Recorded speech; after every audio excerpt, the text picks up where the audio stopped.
Cup champion and legendary badass Darren McCarty and the golden voice of Neil Rule. Monday through Friday, 11 a.m. to 1 p.m. as they give their takes on all things Detroit sports. The number one midday show in Detroit is on. Welcome to Big D Energy.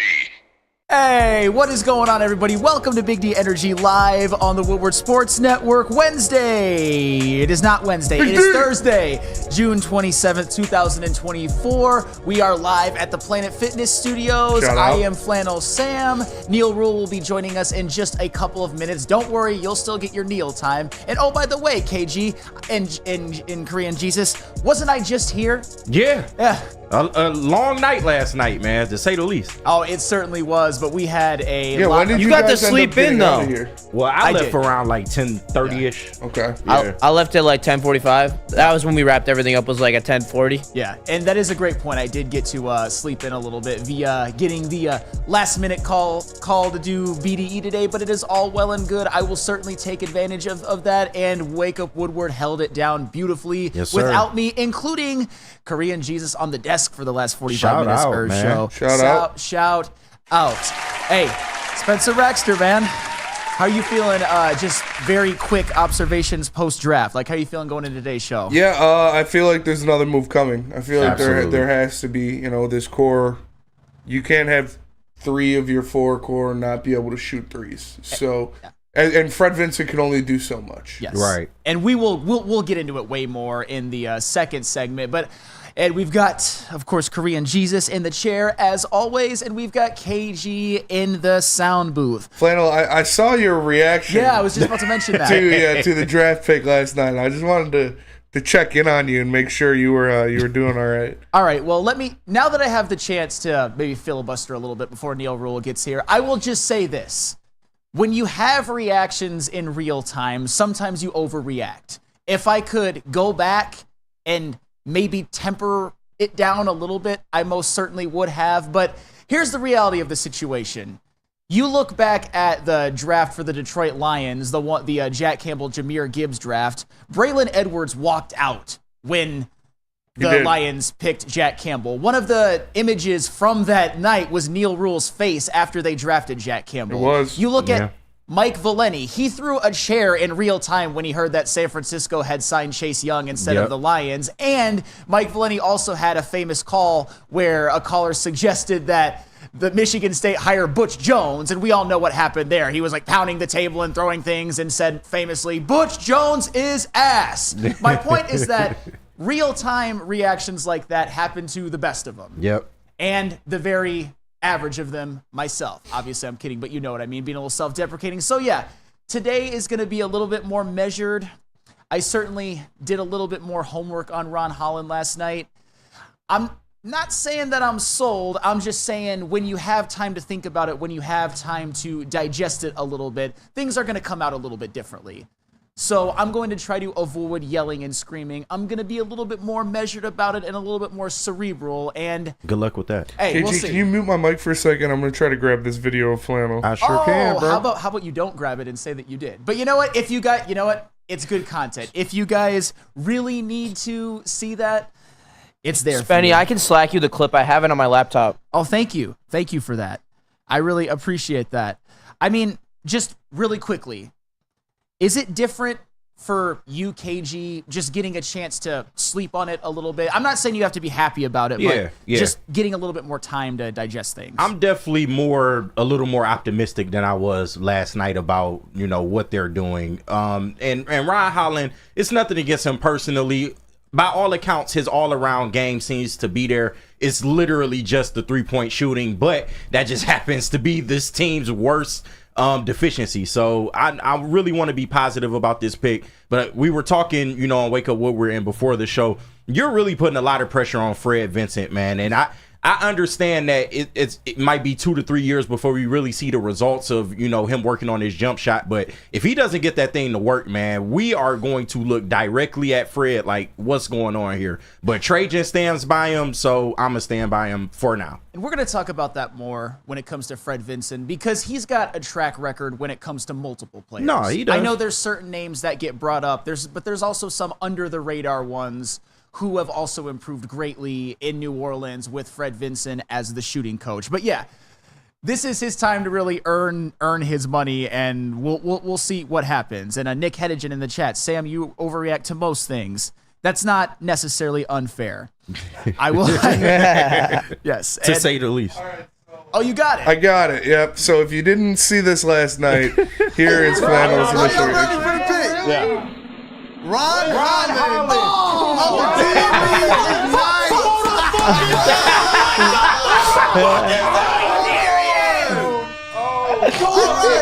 Wait for it.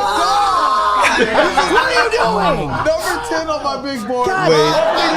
Here's the best part. Listen, we got it. What? No. Oh, dang, did I miss the middle fingers up? Yeah. Oh, that's my favorite part. And the scream to go with the birds too. Yeah.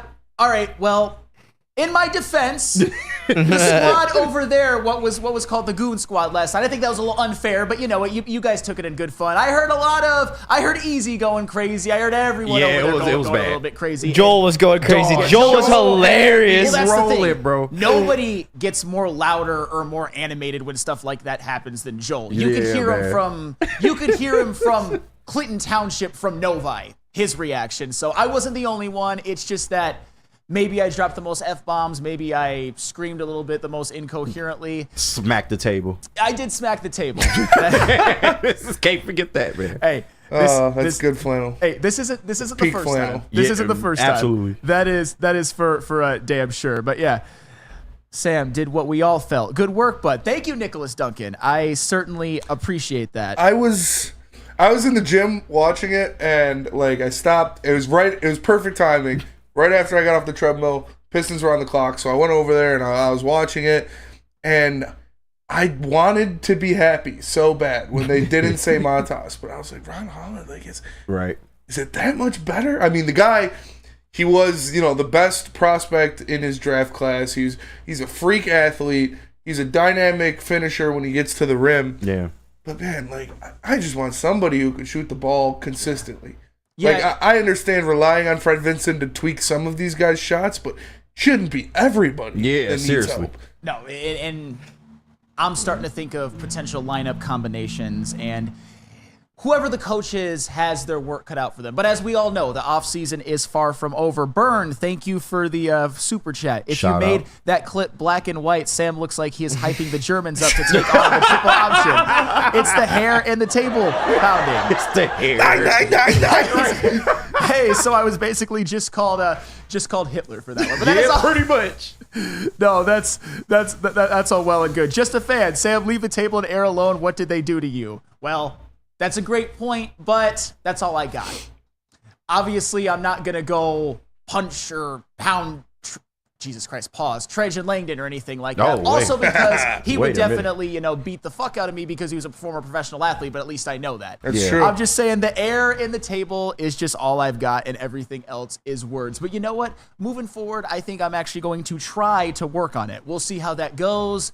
We'll see once Neil Rule gets here how well I'll be able to keep everything in check. But you know what? Last night when Neil called, I actually thought it was a very substantive disagreement with barbs thrown at each other. So I'm going to try to take that tactic today because I think he's probably going to look at this a little bit more positively. But at the end of the day, it's an option. We need to see it, Yes. man. Yeah. And I said before, and while Neil's not here and I got a little bit of time, I will say this for the BDE audience that did not tune into the draft party last night. Everybody knows that when I get something wrong, everybody clowns me about it. That's true. Like I'm an easy target to be clowned about it. And I'm okay with that, by the way, because everybody gets things wrong, including myself, and I've got some things. And when you kind of are branded as the D-Mac and Ben Wallace hater, which is false, by the way, but that's the narrative, you're not going to get a ton of leeway. But as I said, I hope that Ron Holland makes me look like the biggest overreaction idiot bird brain ever. It wouldn't be too hard. I'm just saying, you set yourself up with very little leeway. Yeah. But I acknowledge that. And I acknowledge that Ron Holland, he's got a golden opportunity to just make me look silly. And if he does, and if your first reaction is to say like, haha, Flannel Sam, I'm okay with it as long as Ron Holland is a successful pick. Yeah. What is successful to you? What would he have to do in his first year to make you go back on your Show some real flash. Show some real flashes of something that actually could be something positive on this team, because there's not a lot of positives on this team at the moment. This is going to sound a little bit simplistic, but I would say flash what we know that he can do well, which we'll get into it more lately, which there are a plethora of things, by the way. But also, because he's a rookie, I'm not going to go too hard on him, but 30% from three on that's fair. Decent volume, like 3 a game at least. Okay. If he can do that, I will say successful pick. And also, I would like to see the Pistons at the absolute worst. Not that this means a whole lot, win 20-something games. That might be tough first year, though, to get to 30%. Sure. But, it's yet to be seen. I would say just be more efficient, man, because that's one of my big concerns with this team. He was a volume shooter in the G League, so he's not going to be able to get that amount of touches with this team, especially when you got to put the ball in Cade's hands. There's a lot of other players that need the ball, so I just need more efficiency from the field, man. I understand his 3 needs to be worked on, but if mid-range is going to be your game or getting to the rim, just be efficient. That's all. Yeah. I have a question before Neil joins us. Yeah. Over under 4.5 or 3.5 on Jack Golke mentions by Neil Rule. Over for sure. Oh, I'd go over if the number was 29.5. Yeah, man. I'm just saying. If the Lakers get Golke and connect, JJ's got a type. Yeah, he does. He does. Loves them white boys. He does, man. Hey, that just who do you think won the draft in the first round? Because I think Minnesota. I think 100% Minnesota. Yeah. I think you could also say the Lakers and the Rockets. Dog Connect was a great pick that And that's the thing. At number 17, playing with LeBron, I think that's a good fit. And I also think Reed Shepherd going to the Rockets, given that Şengün and Jalen Green, they're not really shooters. Jesus Christ, this fucking goal. Hey, come up here. Next segment, we'll be back. I'm here. Next segment, we'll be back. And you know what? On that note, let's just go to break. And when we come back, Neil Rule will be joining us on the desk as well, which is what you've all been waiting for. But first, I have to tell you about Guardian Alarm. Let Guardian Alarm offer you customized solutions from real experts. Our professional technicians take the time to recommend security and automation solutions specific to your needs. 24/7 professional monitoring. Call us anytime, day or night, and know that a Guardian team member will stay on the phone as long as needed. Technology backed by people. Your safety and security deserves technology that's been proven to work and people have been proven to care. Call 1-800-STAY-OUT. That's 1-800-STAY-OUT. Guardian Alarm, your local security experts. Come to any Lady Jane's Haircuts for Men and claim your throne for a king's treatment from one of our talented stylists. Open 7 days a week. Walk in anytime. Just get to a Lady Jane's today and receive a precision haircut, scalp massage, hot lather neck shave, and a hot towel treatment. A haircut should not be a chore. It should be an experience. And that's exactly what Lady Jane's has to offer. Open 7 days a week. Walk-ins are always welcome. There's always a location near you. Lady Jane's Haircuts for Men. It's wicked awesome. Love Woodward Sports? Love wearing clothes? Then you should be wearing Woodward Sports clothes. Check out our full line of merch at woodwardsports.com. Just click on shop. We have all your favorite designs, like Dan Campbell kneecaps, Woodward Golf, and of course, our own logoed out merchandise. Men, women, infants, kids all love Woodward Sports. Impress your friends. Impress your boss. Impress your dog. Buy Woodward Sports merch today. Come to Soroki's any Crispy Lady Jane's Chicken. Haircuts for Men and claim your throne for Soroki's Crispy Chicken and Pizza is taking over Michigan with the grand opening of their 13th location in Madison Heights today on DeQuinder Road, just north of 10 Mile. Again, it is today from 4 to 8 p.m. You can go down there and hang out with Kool-Aid and Caleb from 4 to 6. Soroki's is giving away free pizza for the year for 3 lucky customers and $2,000 in gift cards. Be sure to stop in today at Soroki's in Madison Heights. Soroki's, now that's crispy. That is crispy. What's going on, everybody? Back What at up? it, Big D Energy, Woodward Sports Network, Neil Rule, Flannel Sam in. Of course, we have KG. We didn't get it. What's really good, KG? Hey, you know what's really good, man. This Pistons draft pick, man. I want to know what you feel about it. We're about to get in there. Yeah, we got man. Jesus, the intern, in the building as well. Jesus, what's up, man? Soroki's is gas. I had it yesterday. All it's Yes. fire. I was in another planet eating that shit. All bullshit aside, I know they're a sponsor and everything like that. This is above sponsor. Hey, I ain't getting no Real check, so testimonial. this is Yeah. 100% my opinion. Yep. Real testimonials. man. Yeah, this is in the streets. Benmo, hello. Hello.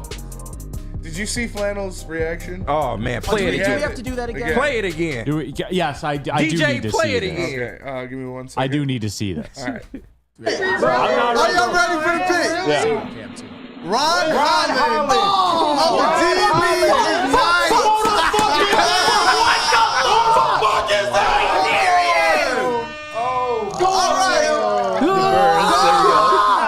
What are you doing? Number 10 on my big board. God, Ron Holland. damn it, bro. Listen, Do we have to do this again? Hey, and as I said before, in my defense, did you not hear Easy and Joel losing their minds as well? We was all losing our minds. Thank but you. Yours This stuck is about out. you, wasn't all right? Yours No stuck out. focus. So No, I was worse. You and Joel's reaction were MVP reactions. yeah, no, Joe had me in tears, bro. Man, should have fixated the camera on him. Nah, I don't even think he was on camera. he He's an wasn't. intern. He doesn't get camera fixation. That's fair. That's fair. Okay. Lot to unpack here today. Yeah. Yeah. Hello, everybody. Hello. Jump into that Woodward Sports chat thread. Subscribe to the Woodward Sports YouTube channel. Get in there. And, yeah, so that's it. Oh, people talk. Hey, you left your helmet over here, by the way. Oh, shoot. Yeah. I didn't even. Who did that? I didn't Hey, know who there did you that. go. I did. Hey, Oh, nice. There you go. Nice. All right. Full that's thanks. hey. Matches the shirt. That's hey. That's true. A bunch of Hey, it trash. does, for the record, it does make a lot more sense on my side than yours. Yes, it does. Vincent E. Flannel never disappoints. No, he constantly disappoints. Thank you. Yes. So, DNCENT FFFF over a consensus top 5 prospect. All right, let's get into it then. Yeah. KG, you asked, I'll answer. And for me, what did I say when we were talking, pre-draft yesterday? I said I've kind of moved to this. I'm more about the philosophy Yeah. than I am about a player. So you're never going to see me act like Flannel Sam over a player. I'm more concerned about the philosophy. So there's a couple of parts here. Number one, KG says, Neil, what did you think about the pick? Here's what I think about the pick. I like it from 30,000 feet, and here's why. Okay. There is no debate in my mind. This is just me talking. I haven't talked to anybody down there. I haven't been down there. There is no debate in my mind. I'm talking Neil the Pistons fan right now. Okay. That Trajan Langdon is the guy. Yeah. This was a Trajan Langdon pick. I'm Make with you no mistake about that.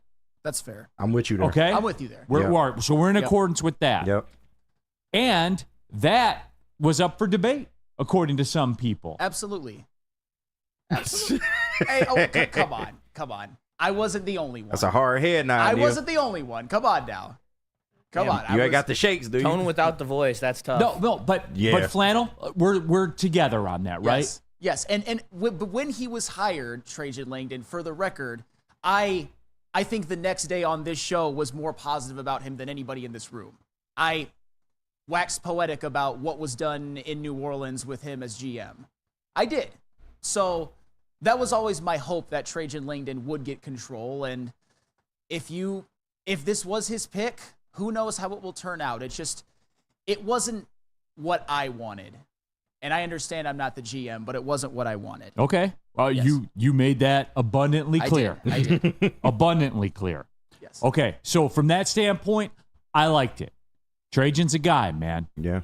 He's smooth in a press conference. He too. is, man. It seemed honest. It seemed genuine. And he's sticking by his convictions. 100%. That's the book on him. He has always shaded towards, if you look at the Pelicans, where he came from, what do they have? Two-way players. Guys that can do a little bit of everything. All right. That's how they operate. So in that standpoint, I like it. There is no, outside of 3-point shooting, there is no black hole in his game. Yeah, but what is 3-point shooting is a Well- big black hole. You know, I mean, what is this team's biggest issue?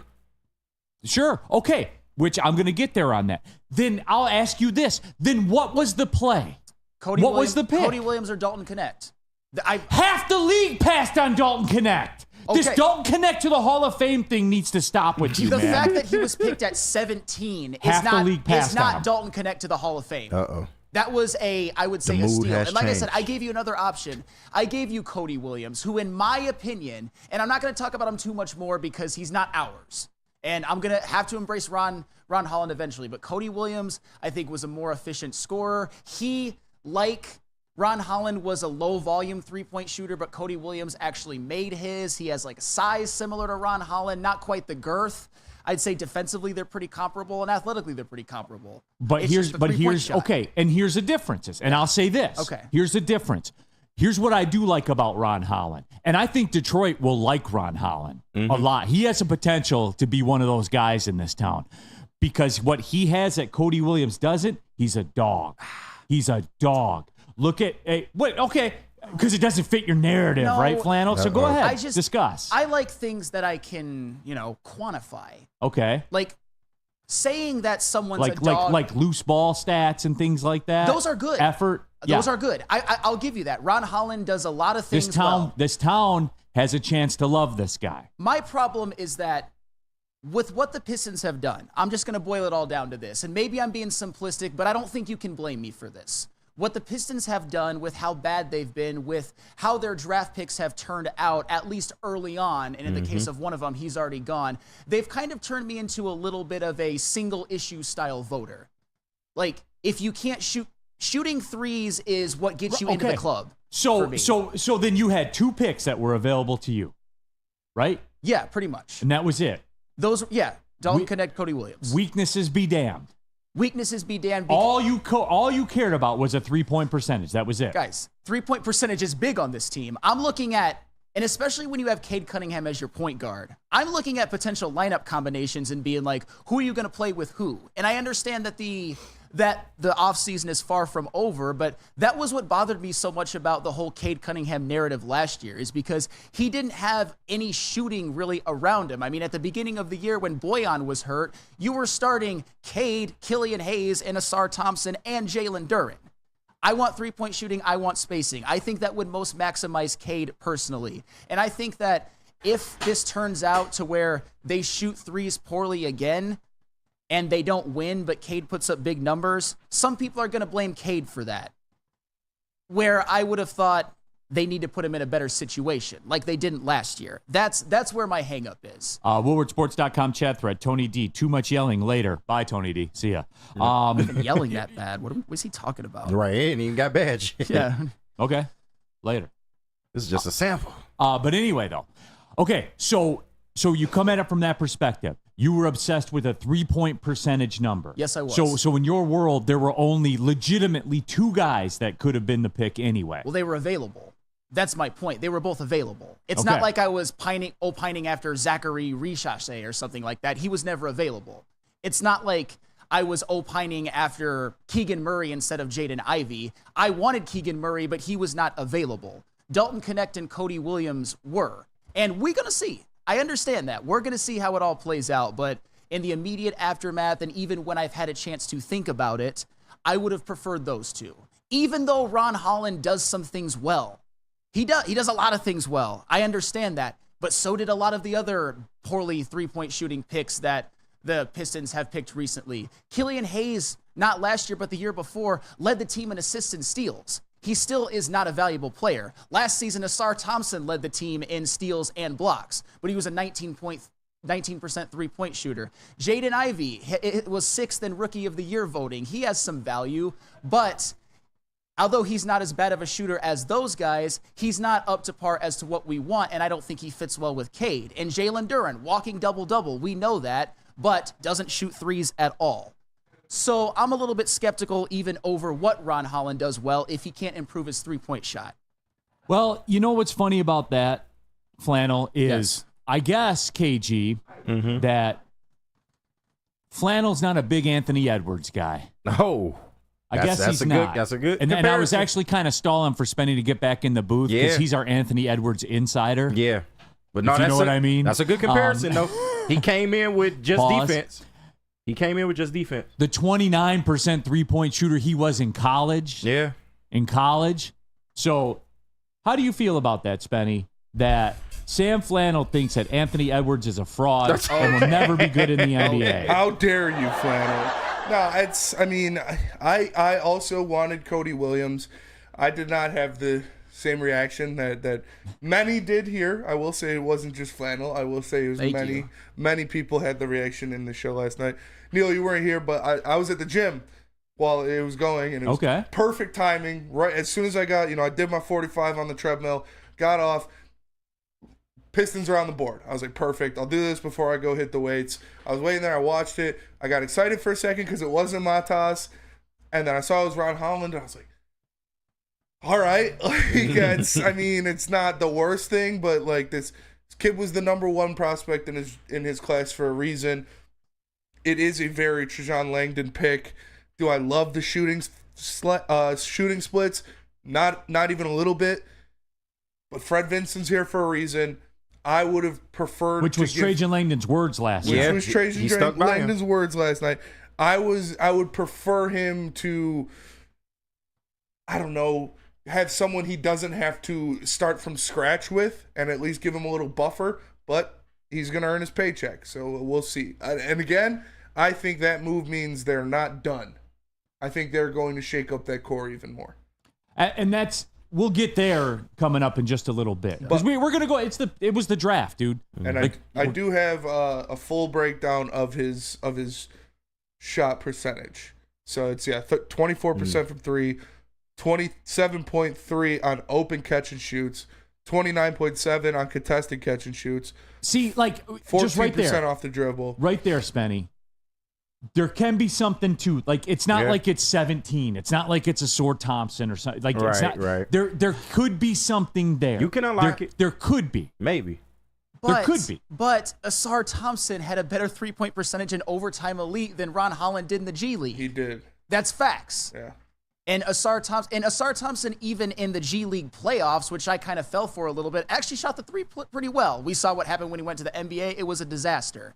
Not saying Ron Holland could never develop a three-point shot. I wanted someone that was kind of already ready-made with that. Yeah.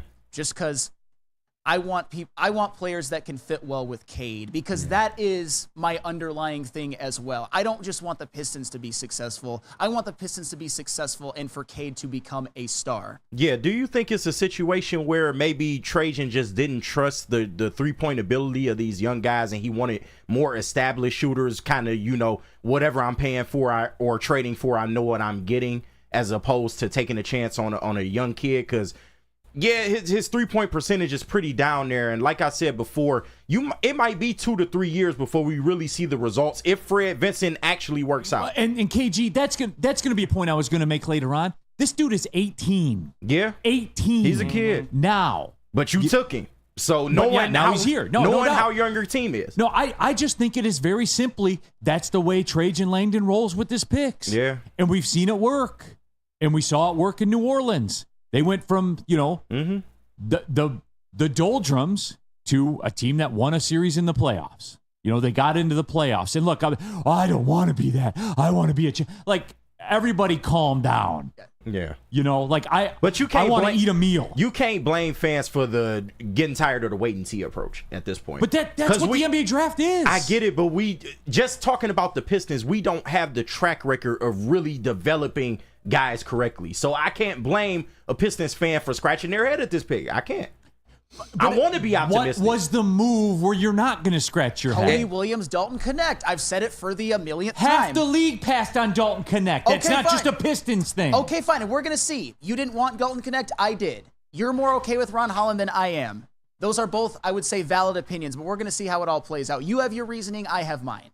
And my reasoning is half the league passed on the guy. Okay, fine. That's it. And the Cody Williams thing, I don't think he fit a profile that Ron Holland fits. And I'm not No, I'm talking about how does he play? Does he float around? Yeah. Is he just a guy that's on the floor at times? Which he was. If we're being fair, you got to give me that. That is he fair. was in games and he floated around a lot. Was he the first option there? No. Was he the second option there? He was off the bench. I understand. Was he the that. third option there? I would say he was like right about there. But Okay.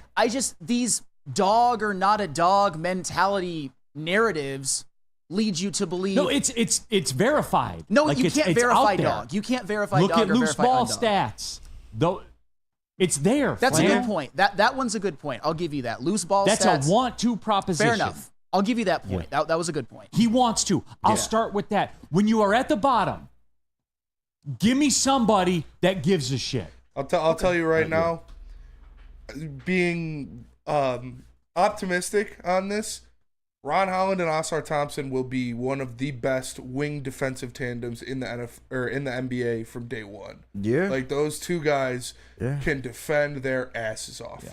And Now, the hold jump on. shots I will need say to get this. there for them to play together, for sure.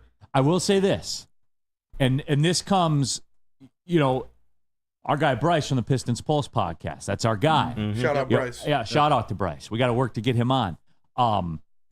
He said that Holland gets a little more credit for staying in front of guys than the film does. Give him credit. So I will say that. That's a tough way to go. What'd you have, KG, before we cut to the break? No, and I just wanted to ask this question. So we heard Trajan at the presser after, and he said that, the deals kind of dried up as the draft happened. They were fielding deals before. Perfect. They were fielding deals the day of, and when the draft happened, they needed to be prepared to take a pick. And perfect, KG, because that's a perfect segue. Because I heard Spenny ask, because I want to do a 30,000 foot of the draft. Yeah. And nobody's talking about this. Like the people that pounded the table about Ron Holland.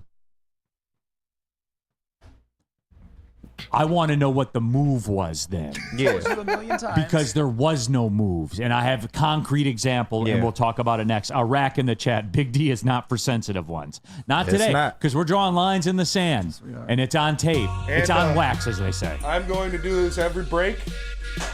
Mina Kimes on the heavyweights today. You damn Soon, right. 5 to 7. Come check us out. Check it out. We're going to have Mina Kimes on. She's going to break down the Lions versus Packers offense and many other things. Yeah. She's going to atone Hey. for her sins. Hey. Yeah. Hey, I Spenny. expect a tough question. Oh, yeah. We're not pulling punches. Spenny, don't you worry. I promoted you on Woodward, Wake Up Woodward when I was on the desk. Shout There you out. go. Shout out. Tell them about Lady Jane's. Leno. Absolutely. Awesome is where a guy can be a guy and get an amazing haircut. That's Lady Jane's Haircuts for Men. Stop in and sit back and relax and let one of Lady Jane's talented stylists make you look and feel great. Lady Jane's Haircuts for Men, walking anytime 7 days a week. It's wicked awesome. There's Mina on TV getting ready for that. Just to get the heated steering wheel, I also had the spring for the bigger rims. Yeah, that's how they get you. Those upgrades will cost you an arm and a leg every time. Hey, new car crew, how'd it go this weekend? I got a great deal on mine. How? I went to Randy Wise, not those other guys. They got me in a great new ride, and they didn't break my budget. Hey, could you pass me the sugar? How? Never mind. He made the wise choice. Yep. Make the wise choice at randywisechevy.com. A ton of fun, a ton of sports, and a ton of man meat. Welcome to the Woodward Heavyweights, live daily 5 to 7 p.m. on Woodward Sports. Neil Rule here for Feldman Automotive. You guys already know it's anchored. That's right, Feldman Chevrolet in Novi. They're Michigan's #1 Chevrolet dealer. They're goated on the sticks, as my son would say. But guess what? There's 18 Feldman Automotive locations. And Ford, Kia, whatever brand of car you want, literally whatever brand O car you want, FeldmanAuto.com has you covered. And don't sleep on the service department, by the way. This isn't in the read or anything like that. It's not part of the advertising campaign. But I had some work done on my car. It was unbelievable how easy it was. I was stunned, as a matter. I'm still stunned by it. So you need oil change, whatever you need, FeldmanAuto.com, man. Get in there. Get it done. Feldman Automotive. They're goated. All right, we're off and running here. Big D Energy, Woodward Sports Network, Neil Rule, Sam Flannel here in for DMAC. We got KG, we got Jesus, we got Spencer Raxter. Mina Kimes is on TV right now. And oh, by the way, she'll be on Woodward Heavyweights later today. Damn right. 5 to 7. Check it out. I think she just told the ESPN people, hey, how long is this going to take? I got to be on the heavyweights today. It's true. Can confirm. Can confirm. So it's out there. All right, we're talking NBA draft, the Ron Holland thing. And I saw a lot of people complaining, and I have this issue with society in general. Like, oh, Ron Holland. I saw some people pounding the table about it. Then what was the move? Who was the guy? What would you have done? And like, you brought this up, KG, before we went to the break. Yeah. This is what happened. The Houston Rockets badly wanted to trade. Yeah. Badly. Documented. Woj, everybody. All the heavy. This isn't just me sitting on my couch saying this. All the heavy hitters in the game said it. The Rockets want to move out of 3. They had to pick at 3. And they took who I guess Sam Flannel would be the number 1 overall pick in the draft because he shot over 50% from 3. I would love Reed Shepherd here. Yeah. Love me Reed too. Shepherd Yeah. here. It would have been nice. But you know what? I hope Ron Holland is better than Reed Shepherd now. Do you? Yes, I do. Okay. I didn't understand it myself, the whole Reed Shepherd thing, because I sat courtside for 2 hours and watched a guy go 1 for 5. The classic And scored Neil 3 rule. points. Well, you know Oakland they- I can only go by what I saw, Flannel. Oakland does one thing one time, and Reed Shepherd's a bum. What, I didn't see 26 Jack minutes? Golke being picked last night. I didn't see him walk across the draft board. Oh, And I he like might him. be- He was here, but he I'm might be just, I'm picked just today. saying, no chance. He might be picked today. You know, if you don't go by 45, you're better off not getting picked. Yeah. Nobody ever talks about Then that. you can go to whoever you You want. can Yeah. size up your situation. Yeah. That's how Kendrick did it. Hey, Kendrick shout Nunn out did it. Christian Yeah. Wood, by the way, too. Another one. Yeah. Yep. So you're actually better off that way. Woodward Sports chat thread. The keys to wisdom. Here's another Sam Flannel simp. Antonio Reeves put up over 20 points per game, shoots 45% from 3 at Kentucky. CBS had him ranked 56, just below that bum Bronny James. Was Antonio Reeves the pick at 5? No, but second Really? round, I don't hate it. He's a shooter. He's a great shooter. He just doesn't have the athleticism and all the other traits to be a number 5 overall pick. Like I said, I'm not saying that you should pick a guy like, hey, if I just wanted shooters, draft Jack Golke, but I'm obviously not saying that. I want guys who obviously have an upside in the NBA as well, but I think that Dalton Knecht and Cody Williams do. To go back to those, if you're talking about guys that I wanted instead, certainly higher than Antonio Reeves. Chuck Brewer, what would Tony D say on a day where there is actually yelling? LOL. Yeah, that's a good great point. question. No, I don't for know. real. I don't know what the answer would be. But Houston desperately wanted out of pick number 3. Wasn't even a deal that they considered taking available. Yeah. We also heard about. Remember Memphis? They were desperate for a center. Desperate. No, remember Memphis, though? Yeah. Like Memphis is going to move. Memphis is going to be on the move. Yeah. They end up taking Zach Edey. Because they was that desperate. Like, you see what I'm saying? Yeah.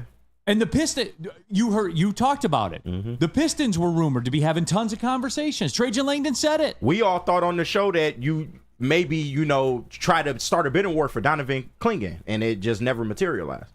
Absolutely. And then the Hornets, right?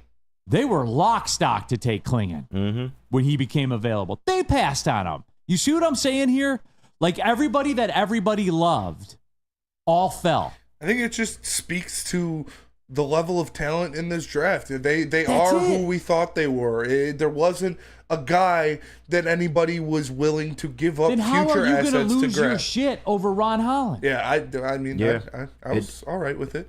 I understand why many people did not like it because of the shooting splits, and that's not something you can overlook. Is he shot worse than Asar Thompson did in the G League? So that's it's tough, but they got the guy they think is the best fit. They got the guy they think is the best talent, and we'll see what happens from now. Would I have liked a better shooter? Yes, Of course. but There wasn't one. Yeah. Yes, there was. There There wasn't a better one. shooter than Ron Holland available. Well, That's there's better lunacy. shooters than Ron Holland available in the second round, too. I understand that, but there were also Bring one- Jack Golke home, according to DNCENT. No, Bring him home. I'm just Bring saying, him there home. were Bring guys him that home, were man. projected to go around that time that were better shooters. And like I said, I hope that they both... Well, Dalton Knecht, I can't say that because I actually hope he's good for the Lakers. But you know what? F. Cody Williams. Right now. I hope that he's not... Hey, Dalton Knecht. there is a snowball's chance in hell that the Pistons are winning the championship this year. So my second favorite thing to happen would be if the Lakers were to win it. So yes, I'm going to root for Dalton Knecht. Sue me. Brandon Katzbot, legit point. This draft was horrible. Houston drafted a 6'2 shooting guard.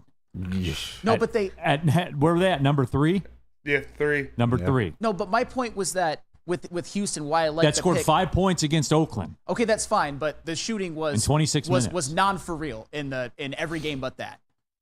My point with the Houston thing was that they have, I believe, a guy who could end up being a superstar in Alperen Şengün, but he's not a shooter. He's not an outside shooter. Jalen Green is not an outside shooter, and Alperen Şengün can pass. I think Reed Shepherd being able to knock down threes is going to be big for the Houston Rockets, especially since Dylan Brooks, you think his three-point shooting is probably going to fall off a little bit because that's what his career tells you. Give them a shooter. Yeah, jumping into it though, and we're just kind of discussing the whole Piston scenario. And I'll give you this is also what I'll bring up too. He's 18. We touched on that. Yep. Yeah. What for real?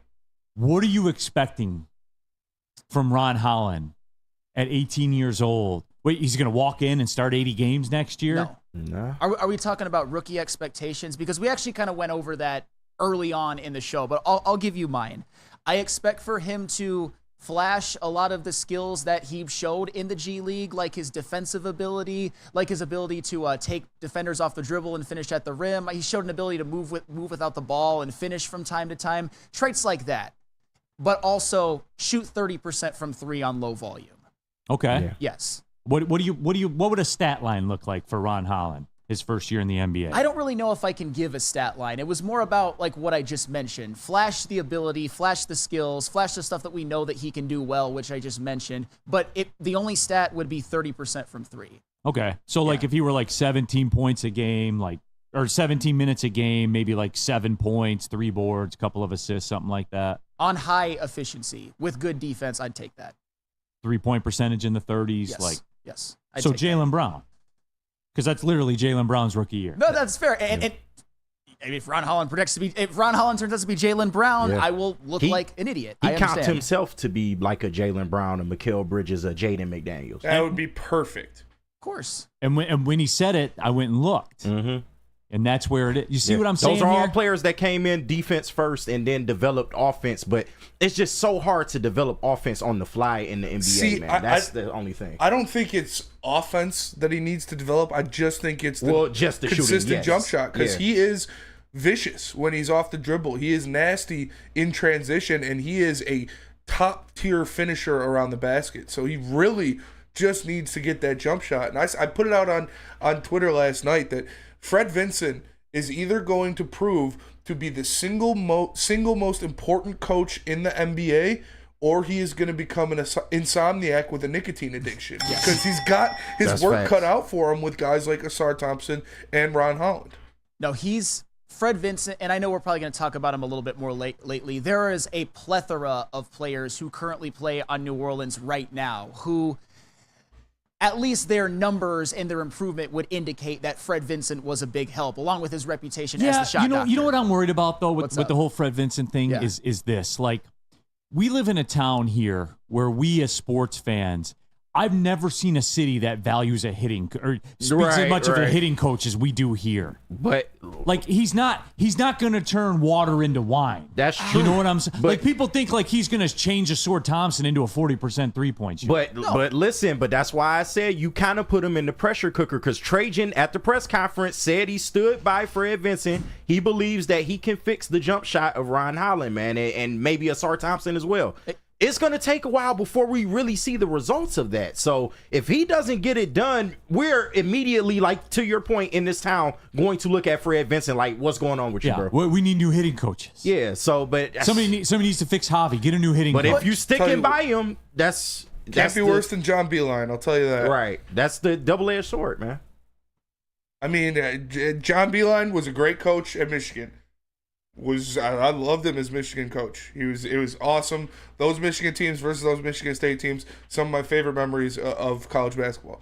But when he became a Pistons staffer and he was the jump shot guy, shit didn't work out too well. Every player that left the Pistons improved their jump shot percentage. John Beilein could have had a statue built of him. He outside really of could Chrysler have. Center. Yeah, he should. As he should. Like I said, nothing holding against him as a head coach for Michigan. He was fantastic, but as a staffer for the Pistons, he actively made players worse at shooting. Well, and that's why it basketball. burns so bad because he's been horrible after Michigan, as the Cavs head coach, where he didn't even last a season, and and all of that. Barely made it a and for month. the record, the statue thing, that's me assuming that maybe they win a national championship. John Beilein says. As they should have won a national championship. They should have won in 2013. I was watching really it and take this as you want. I hate Michigan. I was on a cruise. I was watching it. That Trey Burke block was one of the best blocks I've ever seen That shit in in my my life. nightmare still. And how I'll it never was forget that going. day. Talk about aura. Trey Burke's aura in that tournament, he would have just taken the ball down the court and knocked down a three-pointer from like 34 feet right after that block because he was playing lights out. But they called it a foul. And the Pistons should have drafted him over KCP. No, they shouldn't. No, he was terrible in the But NBA. shit, KCP didn't work either. So I mean, KCP. Oh, he didn't? Well, not for us. Looks like he did. Not for us. Yeah, no, he worked more for. He was pretty good for us. He was all right. He was all right. He was. He was never going to take that next step with And, us. The same with Chris Middleton. We do got to go to break, and I got to tell you about Premier. But before I do that, let me tell you about Mina Kimes coming out heavyweights today. So make sure you guys tap in 5 to 7 p.m. Woodward Sports. We're having Mina Kimes on. Extremely excited about that. She's on ESPN right now, warming up. Warming up for the heavyweights. But first, let me tell you guys about Premier Pet Supply. Premier Pet Supply is hands down Michigan's best pet store. Same prices and all the conveniences of the online and big box retailers with one major difference. They're family and locally owned and operated for over 30 years. With 60 brands of food and nutrition experts to help you. Same day local curbside home delivery. Premier Pet Supply. Give your pet the best. www.premierpetsupply.com. Yo, let me just say, I love Planet Fitness. Trying out Planet Fitness and dang, they got lots of equipment. Not me getting a Planet Fitness membership just for the 24-hour perk. Listen, the PF Black Card is worth every penny for this hydro massage. I'm a new man. Did y'all know that the PF app has workouts you can do at home? Cheapest therapy I can find is Planet Fitness. All the benefits, all for less. Planet Fitness, big fitness energy for all. Detroit sports. Make sure you listen to Ermanni and Edwards with Maz next 2 p.m. to 4 p.m. on the Woodward Sports Network.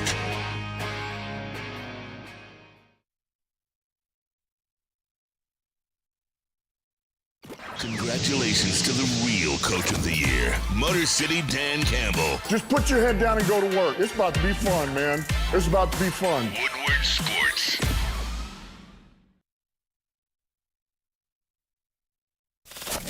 We don't like to brag that we are the toughest sports network in Detroit, but we do have a guy named Darren McCarty on our side. Woodward Sports. Neil Rule here for shop.woodwardsports.com. You big Brad Holmes guy? Yeah, we all are. So go ahead and get the Brad Holmes guy t-shirt. You know what that'll pair nicely with? A Boo Them Kids shirt. Boo Them It's Kids. live. Boo Them Kids. Still waiting on the graphic here to promote it, everybody. I'm just saying. I was told that's coming. Hey, maybe a kid's responsible for it. Maybe I'll boo them because I like to boo children. We do in Detroit. You're not a Detroiter unless you boo kids. Unless you wear a Boo Them Kids t-shirt to the Lions game against the Rams. Boo Them Kids. Shop.woodwardsports.com. All right, keeping it pushing, everybody. Big D Energy, Woodward Sports Network. Neil Rule, Flannel Sam in for DMAC. We got KG, Spencer Raxter, Jesus the intern as well. All of you rocking and rolling. We appreciate you tapping in. Good stuff, everybody, too. The Woodward fans of Woodward and everything. The draft show popped off yesterday. It did. It was a lot of fun. Yeah. I popped on there at the end. That's what's up. Yep. Popped on there at the end, definitely. Just kind of talking NBA draft right now because this is going to be pretty much it. Maybe we'll squeeze a summer league topic out of it, and then we'll see you when the season starts, I guess. But Chuck Brewer said, Neil, we're talking about what we expect when we don't even know the system yet. This head coach hire matters more than any rookie or free agent. Chuck, I disagree with you. If you're going in the pantheon of what's important in the NBA, you need players first. Yeah. Give me players. I'll figure out a coach. That's fair, but the fact that we don't have one, I think we will learn something when the coach does get hired. Yeah. Although we were all kind of fooled a little bit by Monty Williams last year, so who the hell knows? But you need coaching to some extent. I don't think that I'll figure that out when I get players. Sure, but I don't think that Jordan and Pippen and then Shaq and Kobe and then Kobe and Gasol would have won 11 with those talents without Phil Jackson. They would have won some, but they wouldn't have won 11. And who got there first to those franchises? The players. They didn't. None of Great them talk. won. None of them won though without Phil Jackson. Cool talk, but you got to get the players first. 100%. 100%. But yeah, WoodwardSports.com chat thread. Jump in there, John Fisher. The NBA is down about 30 to 50% in real viewership since the 90s. We still doing that? What are you talking about? 50%. They still- just signed a $7 billion television agreement with people. We still doing this, man? Apparently we are. I don't know why. $7 billion. Right. Billion. But you tapped into NBA talk right now. But you don't watch. I know. Right, You right. don't watch. Tapped into NBA That's talk. like the ESPN thing. ESPN sucks. I never Yeah, watch he it. said real viewership too. What does that mean? I don't know. Real viewership. But anyway, sorry, John. You're a respected longtime member of the chat, but Big you're facts. wrong on that one. You just are. Let's go Rubbing Sparty. Sounds like an 18-year-old who has everything but one thing. If only there was a way for him to work on that one thing. Well, there is. There is. Let's go Rubbing Sparty. I see you there. Yeah. You'll like this, Neil. I said on Wake Up Woodward. It's like Friday, man, when Smokey was trying to make the sandwich at Craig's house, and he's like, you never got two things that match. That's the Pistons, bro. Peanut butter, no jelly. Yeah, ham, man. no burger. Like, come on, man. Like, this always seems to be the problem with this team, man. LFG. Neil, no segment on Torque Bomb, Grand Slam for the Mud Hens. # Torque is back. Did that stop the one for... So he did stop the 1 for 16 slump. I guess. Torque in the minors, bro. That's like nightmare fuel. Yeah. Like, God damn. hit me up when he back at the big club, if he gets back to the big club. Yes. Nicholas Duncan, streaming's up 600%. Yes, it Is is. that not part of real viewership? Right. 600%. Yes. DNC ENT, 3 trillion more people on Earth, but 50% less viewers. Right. So yeah, that is it. This is a one for Flannel. L'America. Over under JJ Redick gets fired 5 years. Under. It's just going to take them first little couple arguments with LeBron, man. You know what? I'm going to go under because coaches help teams win championships and are put in a spaceship and shipped to the moon like a year later. Yeah. Hello, Mike Budenholzer. Hello, Frank Vogel. So the coach in the NBA, they just don't last very long. I think JJ Redick will last like 3 or 4 years. Especially the Lakers. Like, the NBA is one thing. The Lakers are a different Totally beast. different beast. I mean, Nick man. Nurse is already gone from Toronto, too. That's true, yeah. Like, all the names that I mentioned are championship-winning coaches. They might be in the Hall of Fame someday, but just a few years, or in the case of some less, they're out. Mm-hmm. Yeah, for whatever reason. Bada bing, bada boom. No one's watching the NBA because they're all watching Naked and Afraid. Spenny, can you comment? I've never seen Naked and Afraid. It ain't all that great. I heard Tiny Tina saw Naked and Afraid before. That's what I've heard, Spenny. Is that true? Probably. He's like, I ain't keeping up on Tiny Tina movement. Yeah, I haven't seen it since that one fateful day. Yeah. Were you naked and afraid that night? I was. See, there you go. All right, I like it. Marvin Strong, ESPN does suck ass now. LOL. Okay. It's not as good as it once was, but you know, Clearly. there's still They reasons still to got watch. games. They got games. That's the big thing. Like They got that's games. what I laugh about. Yep. Yeah. Stephen A. and Pat McAfee saving their ass right now. They have the games. But no, just kind of a reset on the Ron Holland thing. For me, Flannel, this is like a perfect little 3-minute deal right here. What do I not like about Ron? And look, like I'm not gonna say he's next and we got our Jaylen Brown or anything like that. I'm saying there seems to be like, I just want everybody to come with realistic expectations. He's not flying in with the cape and saving the day. He's 18. Yeah. You're talking about just like Jaylen Brown was a 6.5 point a game guy his first year in the NBA. So remember that, everybody. True, but it also depends on what you add to this team after this, because I really feel like there needs to be some kind of sense of urgency if you sign Cade to this long-term deal. We can't keep wasting Cade. He's not going to keep going through these seasons of teen wins, maybe 24 wins the next year. Right, but I will say this, though, KG. We can't keep doing that. Trajan Langen said it. If we're going to take steps forward, I got to maneuver. He told I'm going to take on the contracts. I hear you. I'm going to do what I got to do to get some guys in here. I do believe he is going to move expeditiously. Yes, in the words of T.I. Yeah, he will move expeditiously in terms of roster reconstruction. This was just the first thing. Yeah. To me, it's kind of inconsequential to what he does between now and the end of July. Now, with that being said, Ron Holland, what don't I like? The same thing Flannel doesn't like. I'm not going to pound my fist on the table about it. I wish he shot the 3 better, okay? Yeah, if he did, Reed Shepherd wouldn't have been the number 3 pick. Okay. Oh yeah, he's got like Ron Holland. I think has a higher upside than Reed Shepherd, but Reed Shepherd shot like for real and 50% on over 4 attempts per game. Not when he played that night in Pittsburgh. That's fair. That was the worst game of his life. But so that's what I don't like. Yeah. What do I like? And there were some things that I probably didn't do a good enough job of looking into. So last night, like during the draft, I kind of went deep and found out about this guy. And, we all know he was a 5-star high school player from Texas. Initially committed to Texas Tech, which was interesting to me because that's when Chris Beard was the coach. Yeah. Not everybody can go play for Chris Beard. Fair. You know what I'm saying? Yeah. Like you're not getting one of these designer Duke guys or Kansas guys that are going to go play for Chris Beard. Chris Beard coaches a certain way. A designer Duke guy, like who are you talking about? Because I feel like you're about to like say, a Filipowski type guy. Okay. You know Fair what I'm enough. saying? I really wanted Fair enough. The Knicks to draft Filipowski. I'm not gonna lie. Oh, he would fit with that team. I would have loved that, but they didn't. But they did. They took a stash guy, right? Yeah.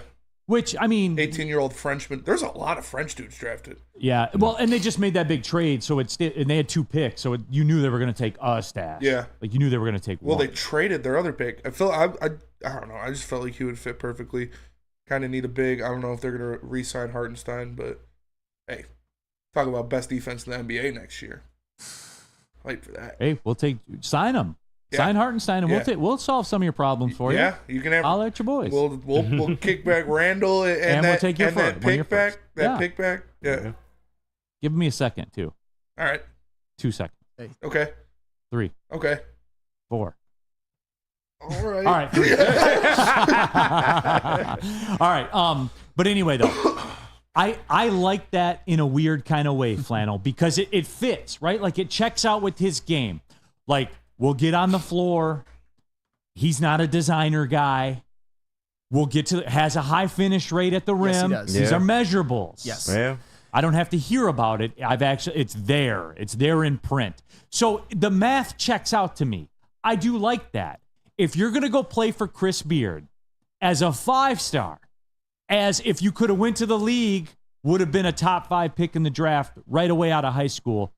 I like that. It vibes well with this town. Because what have people said?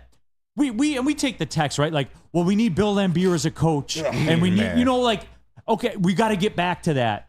I would say this, Flannel, about Ron Holland. He's as close to that, what the people want, as there was available in this draft. And it just so happens he's here now. Yeah, but as you all know, I don't necessarily vibe with that, and your point is correct. And I'm not saying it like right. He's the bad boys are back now. I'm saying that's his style, and it fits well. I don't understand in this modern NBA when there's such a premium on shooting, when there's such a premium on scoring. I mean, Minnesota led the NBA in points allowed per game, and they gave up 107. The 04 Pistons are laughing about 107 points. My point is that you don't always need to, I would say, go against the grain. I would like to see the Pistons surround Cade Cunningham with a bunch of shooters. And why not? It's an idea. They were at 14 wins last year. I understand there's some things about Ron Holland that are going to endear him to the city when it comes to defense, when it comes to, I think, even the instincts and the athleticism, the steals and blocks and all of that. He's got it all. The high finish rate at the rim, his ability to beat defenders one-on-one and finished over bigs. He's got it. He's got it all. He can beat defenders off the dribble, shoot a mid-range. All well and good. But to me, the 3-point shot is like the scarlet letter with him at this point. Can he improve it? Sure. Are there other things that he does well? Sure. Just philosophically, I was about surround Cade with shooters, and that's not really what Ron Holland even projects to be if he's good, in my opinion. Yeah, I mean, the one, I don't know. Would you have been happier with Stephon Castle? No. Stephon Castle was on my do not draft list as well. Okay. Because of the 27% from 3? 100%. Okay. 100%. So Reed Shepherd was the move for you, or Cody Williams? Well, Reed Shepherd wasn't available. Cody Williams or Dalton Connect. Who half the league passed on. That's fair. We'll see. I think the Lakers. No, it's not. It's more than fair. It's a fact. No, it is a fact. Half the league passed on that dude. They did. All right. A lot of teams are going to regret it. Yeah. Will he, when he goes into the Hall of Fame? Here it comes. Will Anthony Davis wait so him and Dalton Connect can go in together? Absolutely not. Anthony Davis should be getting his call in about 10 to 15 years, and I'm all for it. All for it. Just when you go to the NBA Hall of Fame or the Basketball Hall of Fame, just make sure you plan your trip accordingly, because his display will only be there about half the year. Talking about hypotheticals that don't exist ever, so I win. I saw someone say on Twitter last night that this is Austin Reeves and Dalton Connect pulling up to Lakers practice. Hey, I will say this. That's a little disrespectful to Austin Reeves. LeBron's pretty happy to have him. I'll just say that. He's very valuable to that team. Hey, do we still have Data Davis in the jorts and the sweater? I can get it real fast. Just when we come back, I just need to see it again. All right, let's do this then. Let's take the break. When we come back, we'll be joined by Trevor James. Yeah, I see him Detroit waiting out City there, man. FC. Excited. I know we ran late there, so my apologies on that. Tough one for them last night. A little bit of a heartbreaker, but they're back at it this weekend, which I'll be on the call for, as a matter of fact. Let me tell you about Planet Fitness, everybody. You guys know what it is. We're live at the Planet Fitness studios. And look, I love Planet Fitness. Been a member for over 3 years. I'll never be another member at another gym. And I said another twice because it applies right there, because those are both factual statements. Tons of cardio equipment, tons of weights. The Black Card membership, by the way, still $24.99 per month. You can go to any Planet Fitness in the world. There's over 2,600 of them.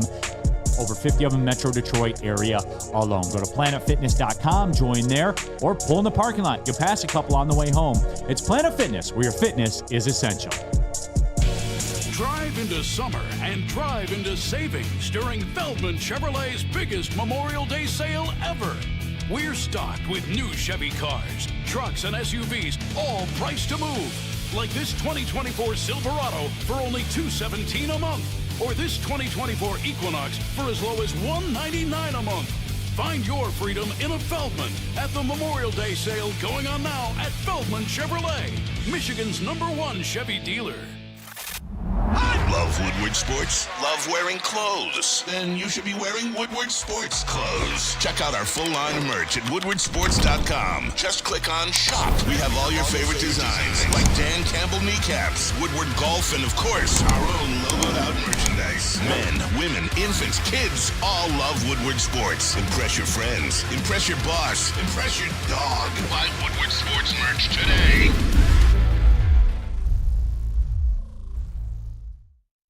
Visit Dispo Dispensary today for deals too good to miss. Meet a team that curates an unbelievable atmosphere and shopping experience. Try the freshest inventory for Michigan's largest variety of products. Come through our stores or order on Dispo Dash today. The Woodward Heavyweights, the day after interviewing Mina Kimes, will be live from Dispo in Romeo from 5 to 7 p.m. And I believe Stick is going to be there. His first ever visit to Dispo. It's like a Christmas lover's first ever visit to Bronner's. So, so happy for him and happy for the heavyweights. Yep. So, Dispo Dispensary, DispoShops.com, your local cannabis plug. All right, keeping it pushing here. Big D Energy, Woodward Sports Network, Neil Rule, Sam Flannel in for Darren McCarty, KG, Spencer Raxter, Justin the intern as well. And right now, there is Anthony Davis, by the way.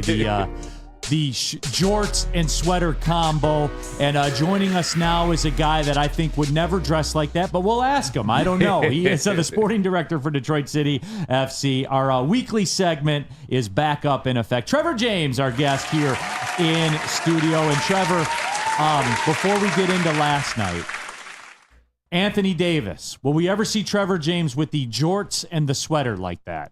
Well, I think when you invite me to play golf, probably. Because that's my golf attire. So I probably would wear that.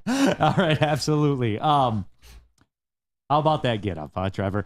No, but I mean, let's talk about it. Last night, obviously, the nationally televised game, Birmingham Legion in town, a game that Detroit City FC pretty much controlled, was in control of, had the lead.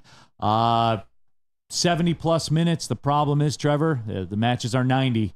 And Birmingham able to pop a couple off set pieces. And look, like, I know this because it's the same as when I coach my daughter's team. It's the exact same as coaching professional soccer. I know this. It's frustrating when the set pieces get you. Yeah, it is. You know, as you said, we controlled the majority of the game. It looked like we were going to win 1-0. And that's fine because defensively we're very good, as we know. And it was just seeing the game out, and we didn't do it. And that's the disappointing thing. And just left a lot of the players who feel a little bit let down from the last 10 minutes of the game, which they didn't do their jobs, didn't win their battles. And obviously we got punished for it. And that, as you know, coaching your team, you get punished. You get punished if you don't do your job. So, so disappointing, to finish off like that. Yeah, absolutely. But if the people have asked us, if you have a question for Trevor, DCFC question, anything like that, he's here. So I'll ask him and he'll answer them. So you can go ahead and fire away on that. A lot to talk about officiating, Trevor. I won't put you on the spot about that for sure. But people are talking about that in the chat. But Trevor, I guess, just when you look at it from the standpoint of where Detroit City FC is, it's disappointing because that was the first time you guys didn't come out of a home match with points. Keyworth's always been, like a fortress. But, you press on. And I'll tell you this, Trevor. Here's what I don't like.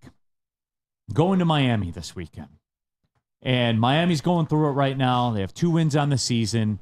But I believe it'll be about 92 degrees. With about 190% humidity. It'll feel like 100 plus out there on the pitch. It's hard, and I wanted to ask you about that. When you have 3 matches in a week, because you guys did have the win over Pumas, which we want to talk about in a minute. 3 matches in a week. The last one is this set up here in Miami.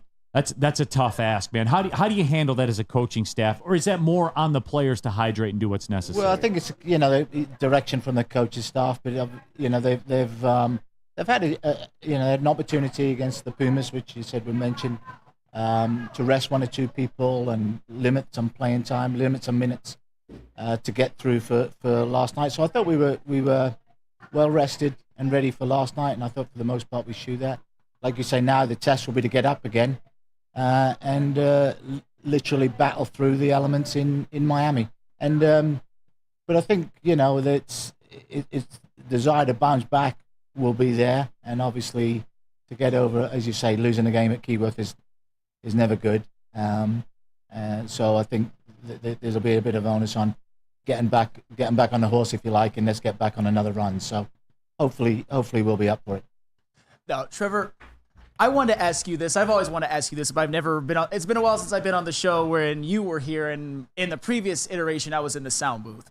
How much, for lack of a better term, how proud are you of what's been created with Detroit City FC? Because it's such an experience. I mean, whenever I went, I parked at a shopping center in Hamtramck and then did that walk through the Hamtramck neighborhood, and then you go in, you see all those amazing food trucks with like beignets and stuff like that, and then you see the Northern Guard, which reminds me of like the Cameron Crazies for Duke basketball. I know it's not quite the same, but it's what it reminds you of. Like the fact that Detroit City FC has built such a following. How proud are you of that?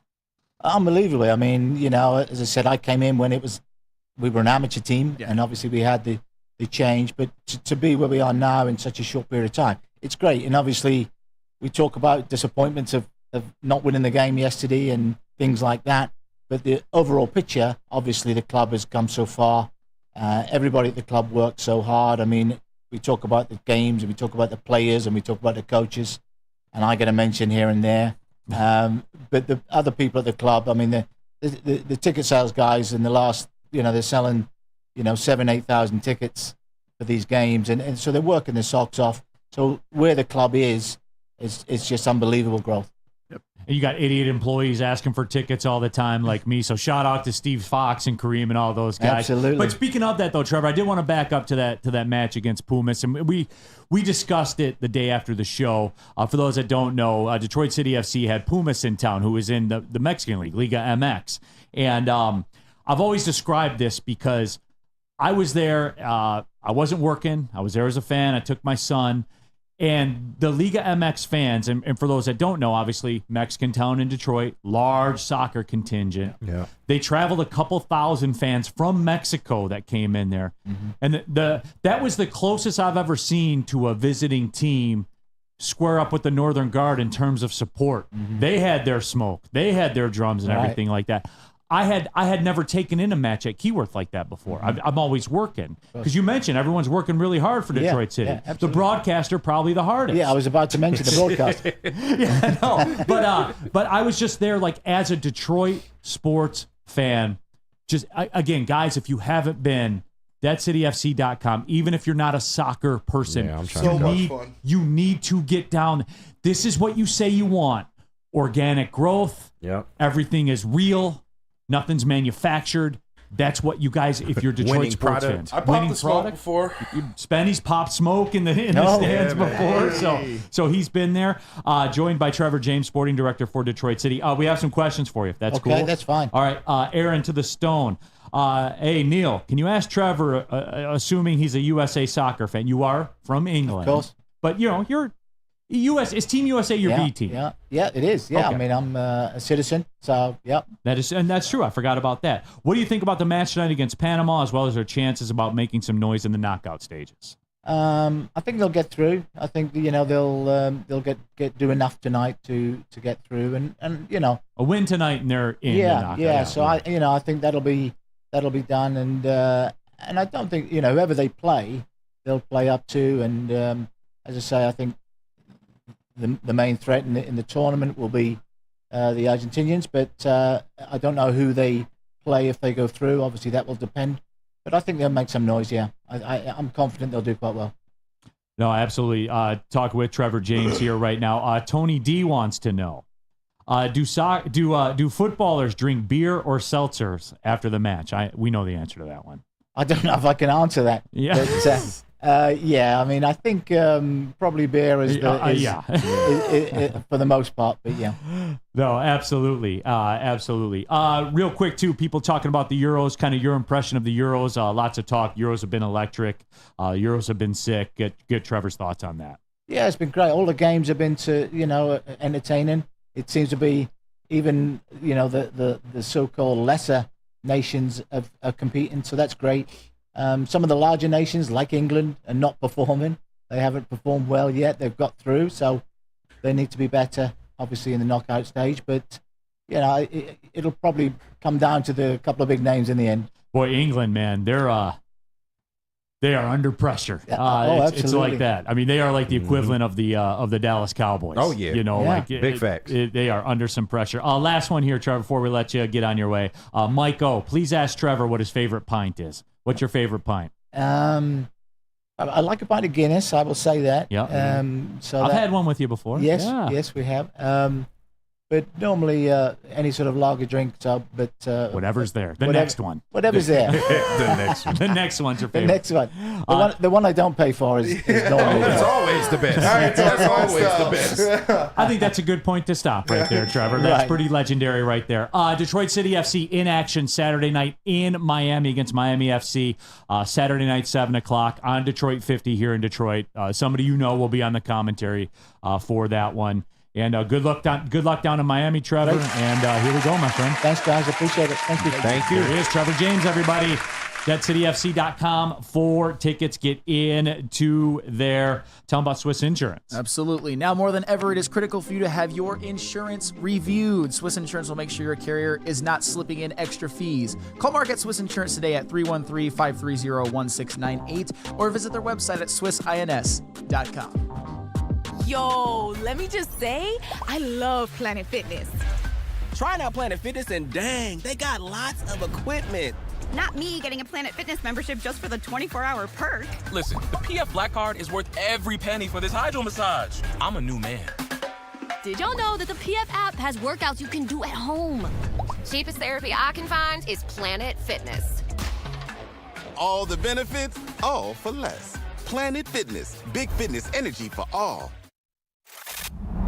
Love Woodward Sports? Love wearing clothes? Then you should be wearing Woodward Sports clothes. Check out our full line of merch at woodwardsports.com. Just click on Shop. We have all your favorite designs, like Dan Campbell kneecaps, Woodward Golf, and of course, our own logoed out merchandise. Men, women, infants, kids all love Woodward Sports. Impress your friends. Impress your boss. Impress your dog. Buy Woodward Sports merch today. Come to any Lady Jane's Haircuts for Men and claim your throne for a king's treatment from one of our talented stylists. Open 7 days a week, walk in anytime. Just get to a Lady Jane's today and receive a precision haircut, scalp massage, hot lather neck shave, and a hot towel treatment. A haircut should not be a chore. It should be an experience. And that's exactly what Lady Jane's has to offer. Open 7 days a week, walk-ins are always welcome. There's always a location near you. Lady Jane's Haircuts for Men, it's wicked awesome. What happens when you run a great business for over 50 years? You expand and offer more products to more people. This is exactly what Les Stanford did by adding Les Stanford Buick GMC, the same great service that customers have come to know and trust, on Woodward Avenue just south of 9 Mile. Check out Les Stanford in Dearborn today at lesstanford.com. Les Stanford Chevrolet. Together, let's drive. All right, keeping it pushing. Big thanks to Trevor James and Detroit City FC for stopping by. Oh, where was it? It just came through. Oh yeah, Tony D. Nice guest. Them Brits are funny. Okay. All right. I don't know about all that. Right. Woodward Sports chat thread Honolulu BS. Are there any stats of a guy going from 23% from 3 to 35%? Anthony Edwards shot 29% in college. Yeah. From a shorter line. Mm-hmm. He turned out okay. It can happen. Not according to Flannel. Flannel was against the pick and thinks Anthony Edwards is a bust. If you want me to be honest, that was another draft that was perceived as a little bit weaker. I would have taken LaMelo Ball personally, and I would have been wrong. LaMelo Ball's fine, but he's fine when he plays. But Anthony Edwards, yeah, he's also injured all the time. Anthony Edwards is a bust in your eyes. No. He was never going to make it. He's a star. He's never going to make it in this league. I would have been wrong. I didn't foresee this for Anthony Edwards, and I was wrong. Is he switching up on us, Spenny, as the man who is responsible for Anthony Edwards' success, which you are? You foretold single-handedly. Single-handedly. I got clowned when I said he was a top 10 player in the NBA. You did, and look at you now. Look at me now. Is Sam doing a bit of a double take? Is he two-stepping here? Flannel is known that he reserves the right to change his opinion when new information presents itself. So yeah, and it's not like I'm saying I knew it all along. I'm saying I would have been incorrect. If I were GM of the Timberwolves, I would have made the incorrect pick, and he's turned out to be way better than I thought that he would be. All right, we have some breaking news, I guess, in the world of hockey. Hold Intern Justin. When it's breaking news, you become Intern Justin. When we're just chopping it up and it's top 5 list, you're Jesus. Okay, that's the way that works. But Justin, what do we got? Apparently, our favorite person, or at least mine, Ken Holland, was let go by the Edmonton Oilers. Wow. Wait a minute. How can that be? Here we go. What do you mean, Kate? I'm confused. Yep. Just get your shit off. I love this part of the show. What do you mean, quote, get your shit off? No, I'm genuinely confused, and I'm coming to the people for help because I can't. know you are. Because people in this chat, you know who you are, and I expect you guys to contribute right now. Yeah. People in this chat, Flannel, told me that, quote, look at what Ken Holland's done in Edmonton since he's been there, and look at what Steve Yzerman's done in Detroit since he's been here. With the total non-understanding of Steve Yzerman had to clean up what Ken Holland did here. Well, but that's weird to me. If you have such an elite GM and you have the greatest player in the league, I'm confused why you would move on from a quote-unquote great salary cap GM like Ken Holland when he gives you Stuart Skinner at goal as the goalie for the best player in the league. That's weird. Well, help me. We all know why, because the only one of their star players who he acquired was Zach Hyman. He's really good at inheriting players, and for the record, I just looked, his contract expired, so they're just not renewing it. So I guess that's weird. Hey, that shows how much they think of him. Yeah. I mean, to kind of further what you're saying, it shows how much Edmonton thinks of him. The man single-handedly restored the Edmonton Oilers franchise. Single-handedly. With the help of nobody. It was a downtrodden rest stop in the NHL. That's what Edmonton was. Nobody cared. They're up there in Canada. Ken Holland comes on the scene and totally redeems everything. It totally redeems everything. No, but is it... The one thing I will say about Ken Holland, though, is I do feel like he's a little overhated in Detroit. Just a little bit. Guys. Under Ken Holland, they acquired Chelios. They acquired Dominic Hasek. They acquired Brett Hull. They drafted Pavel That's Datsyuk. not this NHL. They drafted Henrik Zetterberg. That's not this NHL. But he was... his fingerprints were definitely on 2 Stanley Cup championships. 100%. That's all I'm saying. Did it end terribly? Yes, it did. Is he a salary cap GM? A good salary cap GM? No, he is not. Did it end terribly? He was Matt Millen of the NHL. I know, but people want to just shove dirt on his grave and bury him alive. You can be thankful for some things, but also acknowledge that it ended horrifically. That's how I choose to look at Ken Holland, and he's really, really good at inheriting players. Everything that I said is true. Nobody can inherit players quite like Ken Holland. Steve Yzerman's first year, 2020, 2019? 2020, I thought, but. So the 2019-2020 season. Yeah. Franz Nielsen at 35 at $5.25 million. Justin Abdelkader. 2 more years on that deal. Justin Abdelkader. Spartan Dog, get your money, brother. $4.25 million at 32 years old. Jimmy Howard, $4 million at 35. One of the best collegiate goalies of all time. America. It's true. Sick pads always. Sick pads always. Sick contract. He gave Franz Nielsen, by the way. Yeah, that's inexcusable. Sick contract. What about Daniel Alfredson? Oh, jeez. 6 years, almost $32 million to Franz Nielsen. Holy shit. Yeah, that's fucking awful. Sick contract. What do you say about these, Flannel? I say that was bad. I'm for the record, Ken Holland deserved to be let go everywhere that he's been let go, including Edmonton right now, especially since it would be a matter of renewing a contract. I understand it. I'm not a Ken Holland crusader or anything like that. It's just there are people in this room and people in this chat that I really believe have zero gratitude to Ken Holland for anything. Would you say you're a Holland Huck tour? Did somebody actually say that? No, I just thought of it. That's a good one. No, that was Spenny. Who else would that have been? That was great, though. That was really good. So who are you talking about, Flannel?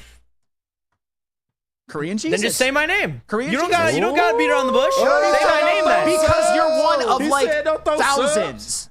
You're one of thousands who have no gratitude. I know, but you said Ken in Holland. this room. Stand just say business. my name then. Stand on business. I don't like Ken Holland. He is why we are. He wasn't here before the salary cap in hockey. What other judgments could he come to? I gave you Franz Nielsen at $32 million. Neil, you got me there. He never saw it. I'll give him that. Sweet you got summer me there. child. You got this me is there. his life. This is his hockey life. We forget that around here. No, you're right. You got me. It wasn't last year, Flannel. I know. Flannel admit defeat. Yeah, you old man. Damn Flannel, old man. I am an old man. I actually remember 2008. I was in high school. It's getting close to 2 decades ago, Flannel. It was 2 decades ago. And that's why for me, let's just do it. Let's get your shit off, as you would say. Yes, sir. That's why for me, the whole Steve Yzerman thing that I get that some media outlets in this town have to come up with content in the summer. And I know they got to play the lowest common denominator. I get that. So they come up with these narratives, right, about Yzerman, where, especially in today's generation, where we're big on linear. Everything's got to be linear and be the same all the time. There has been nothing but linear improvement to the salary cap, to the talent pool in the organization as a whole, and to performance and results. The improvement has been linear every single year, which is pretty incredible based on what I gave you. And though, well, he's in year number 6. No, he's not. Yes, he is. No, because that is not year number 1. Yes, it is. No, it is not. But you know Who's why? saving that? Who's saving that? Nobody is. But that's why the team was awful the first couple of years, and nobody batted an eye because we knew that. We knew that the first, 3-4 years were going to be a wash. And since then, have they gotten better every step of the way? They've gotten better. Then what's the problem? The problem is that, you know my problem. No, I don't. The problem was they collapsed down the stretch and didn't make the playoffs in year 5. My problem is that people act like Steve Yzerman has this close to 100 hit rate when the Olimata contract is still on the books. The Ville Husso, who had an under 900 save percentage in his year as a starter, is still on the books. And if Ville Husso would have played the whole season, maybe they make the playoffs. Well, if Ville Husso would have given you what he did in 2022, 2023, they wouldn't have, because he sucked and nobody cares. He was awful. Awful. Andrew Kopp, terrible contract. 3rd highest cap hit coming up this year, 10th leading scorer last year. Jeff Petrie and Justin Hull, do I really have to say anything? That's why they had to unload Jake Wallman, because he signed 5 bad contracts, 2 off of trades, 3 off of free agents. He has done some special things, don't get me wrong. Raymond, Sider, amazing. The Kane signing, amazing. Role players like Comfer, good. Fabry, good. Sherratt, good. Wallman at the time, good. David Perron, good. I understand that. Yes, that's all good. But it's not like he has a close to 100% hit rate, like you guys say. Nobody on earth has a 100% hit rate. Like, come on. Not even Brad Holmes. You're being absurd right now. I'm not dude. being absurd Yes, you are. because when I talk about, you've said this to me, when I've talked about Petrie and Hull as the start, your retort is always, oh, so you want him to hit 100%? My point is that he's had more misses than anybody will even acknowledge. That's always been my point. But people act like he's infallible or he's special. He hasn't proven. Is Mo Sider special? I believe so. And I acknowledge and that. That's was his special first pick. That's a special pick. Is Lucas no one Raymond liked that special? pick. Lucas Raymond, I think he's trending towards being special. Okay. Yes. How many drafts has he had? He's had, what was it, like 5 now? And there's some guys in the pipeline who... And how long does it take a guy to get to the NHL? It takes a while. It takes a couple years. So those 2 usually. guys we're talking about, were they the first couple drafts? Yes. So yes. What the fuck are we talking about, man? Hey, I'm just saying, year 5, don't collapse at the end of the year, make the playoffs. Okay, well, take any captain off any team, there's going to be regression. You're not supposed to lose 6 in a row in embarrassing fashion. But there is regression. Of course. Your boy DeBrincat was supposed to save everything, but he was too busy going goalless, doing cardio out there. Absolutely. Yes. Just like Pavel Datsyuk, who had a 23-game playoff stretch without scoring during his career. He's in the Hall of Fame. Oh, now we're talking about I'm just saying he did. Yeah, that was an unnecessary shot. Yeah. But I'm giving context to it. The man just got inducted. Come on now. But it happened. So now DeBrincat is... But it happened. What are we doing? Who, by the way, DeBrincat objectively did not have a great year last year. He didn't. He didn't. He'll tell you that. And for the record, he did help this team, especially at the beginning of the year. He did, but he wasn't special. I have a question for you, Flannel. To go back to the bad contracts. Yes. What would you say our window is to win? Our window is to win for the Stanley Cup. Maybe his 7th or 8th year or something like that. I'll go his 8th year. So 2 or 3 years. Yeah, something like that. So, you know what these contracts, all that you're complaining about, have? They're over by the time our window starts. I understand They were low-risk contracts with limited term, and that is what matters. Yeah, they suck right now, but next year, I'll just want them to make the playoffs. It doesn't matter in 2 to 3 years when we're trying to win the Stanley Cup. And Justin, to back that up, when you are where you are, how do you get free agents? You take on contracts. No. You overpay. You overpay. Yes. You got to pay a bad team tax. You got to pay I call it the Ken Holland tax. Yes. And, shout out to Dante151 in the Woodward Sports chat. Dropped a super chat in there. He said, "Hey Neil, you know Ermanni and Edwards will probably throw a fit when they talk about Ken Holland being let go from the Oilers. Maz will. And they will say it was a bad move. MSU is facing Notre Dame the next 2 years in football. Let's go." That's hype. Yeah. I saw that a little while ago. It's hype to have that back. That. But yeah, they're definitely not going to be happy with that. All I know is that in response to you, Justin, and for the record, I think it will happen. There better be a window. That's all I'm going to say. So there better be a window. If the Red Wings got one more point last year, you wouldn't be mad? Yes. No, I wouldn't be. A minute and a half. Guys, beat Washington, beat Arizona at home. Do that. How about you do that? How about you beat Washington or Arizona at home? I love that a minute and a half dictates failure success for a regime.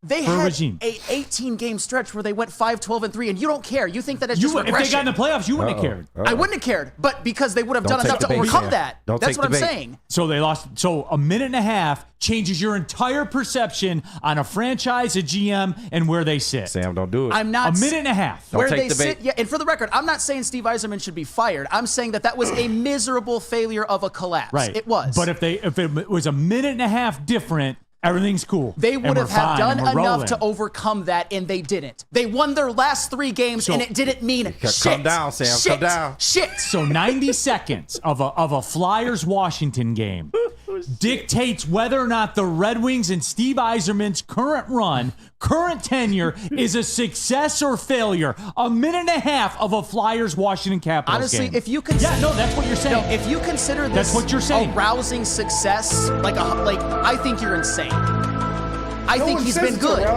No. Neil does all the time. D-Mac does all the time. No. I said it's linear. It's everything you want. It's increased progression every single year with cornerstone guys in the draft. What more do you want? Because a minute and a half went a certain way because that's what it is, Flannel. No, I would like for them to have been able to control their own destiny, which they could have if they would have won a few more games. Right. And it would have been a rousing success to you if a minute and a half it was different in the Flyers Capitals we don't game. like playoffs, I guess. We have no expectations. We don't like playoffs. And he's a failure. It's been last season was a failure. Last season was a failure. I've said it before, and I'll say it again. There was no progression. There was no improvement. It was a failure. There was progression. So wait a minute. It was a failure or it wasn't a failure? It was a failure. Last season there was no progression. There was progression. Both things can be true. Both things can be true. Sam. You hang in there. Was it a rousing success, Korean Jesus? Should we be building the Steve Yzerman GM statue now? Was it the best season this franchise had in almost a decade? Yes. Yes. So it was good. Wasn't good enough. Not good enough. Oh, so you have the imaginary line that makes it good enough. So a minute and a half is the line. And a lot of the reason why it wasn't good enough was because the players that I mentioned that were overpaid in Blow were overpaid in Blue. And the only reason that they were here is because you had to overpay them to get here because you were a rest stop. I know. Andrew Kopp. Good job, Steve Yzerman. Good job. Ville Husso, congratulations. Good job. Good job. Justin Hull. Ville Husso was also overplayed. Oh, my God. Excuses. Bob and Weave. You go from being a Vezina candidate in St. Louis to ass in Detroit.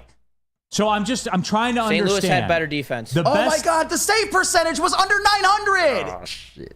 I'm not talking about goals against per game. I'm talking about save percentage. And I know defense can help that a little bit, but he was a bust. When other GMs sign bad contracts for people that you think were going to be good, like Bob Quinn for Trey Flowers and Jamie Collins, he gets all the blame. Steve Yzerman, in your eyes, gets nothing. Well, the difference is because Yzerman just had the best season this franchise had in a decade. That's the difference, Flannel. That's a difference. There's signs of hope. He's drafted good players. They've improved every single year. That's the difference. To compare Bob Quinn and Steve Yzerman in any form or fashion is absurdity. That's not what I said. You should be committed for that. That's not what I said. Committed right now. I'm just giving they should come get you. An ambulance should pull up here. They should come get you. The ropes, they should have everybody come gather around and say, "This is for your own good, Sam. Listen to what the man says." Hey, Neil. Get the help you need. Let me just say this. Your first Steve Yzerman and Bob Quinn in the same sentence. You said that. No. I didn't say it. You did. Let me just say this because I'm about to give you credit. Your point you made, your first one, was a good one. It was. Oh, he's fighting back. No, it was. That was a good point. My thing is that I didn't compare Steve Yzerman and Bob Quinn. No, you did. I compared. No, you did. You compared the moves. I compared blame level when it comes to GMs, and that Steve Yzerman gets nothing for anything ever. Everything's and perfect. why would he? Because he's made bad moves. I mentioned Every GM's going to make. Show me the GM that's made all good moves all the time. That doesn't exist. But this is going a little bit slower than I would have liked. That's all I'm saying. So if you prefer that's it to how be the NHL works. I You prefer it to be a minute and a half quicker, right? I would prefer for them to make the playoffs. And I know How many years has it taken for the Sharks? How many years has it taken for Arizona? How many? There's a million examples. It takes forever to rebuild an NHL franchise where Ken Allen left us. How many years has it taken for this team? It's the best season in a decade. Guys, for the record, and this is where you guys lose me and you guys in the chat lose me. I'm not saying, because you'll be like, oh, by year 4, you're supposed to be the Florida Panthers. No. Oh, Brett Holmes. Like, I never said that since Brad Holmes did it in 3, Steve Yzerman has to do it in 5. Those words have never come out of my mouth, not once. Not once. No, you just wanted it to be a minute and a half better. Wanted them to make the playoffs, and they didn't. And they 90 seconds. They missed the playoffs by choking. But you could also say they would have made the playoffs with Larkin. Their record got substantially worse when Larkin got hurt, and injuries happened. But they fell off a cliff. They were awful. Standing they in were count. competitive. Because that's what happens when you lose your best two-way player. That's what you get DeBrincat for. DeBrincat doesn't play defense. That's fine. I said two-way player. Two-way player. He can't play center either. DeBrincat can't play center. This is a game built on depth. Depth. Right. And when Franz Nielsen has a $31 million contract, you're challenged at depth. I understand that. Good job cleaning up the books. I've never said it wasn't. Then what's your problem? My problem is that there's no expectations for this man. He's deified. He's good. He's not special. He was special in Tampa Bay. He's not special, at least yet. If Marco Kasper turns out to be a star, Nate Danielson, Kosa, ASP, and all of that, and they win, then you can call him special. Until, or at least some of them, not all of them have to work out, but you know what I mean. Wow.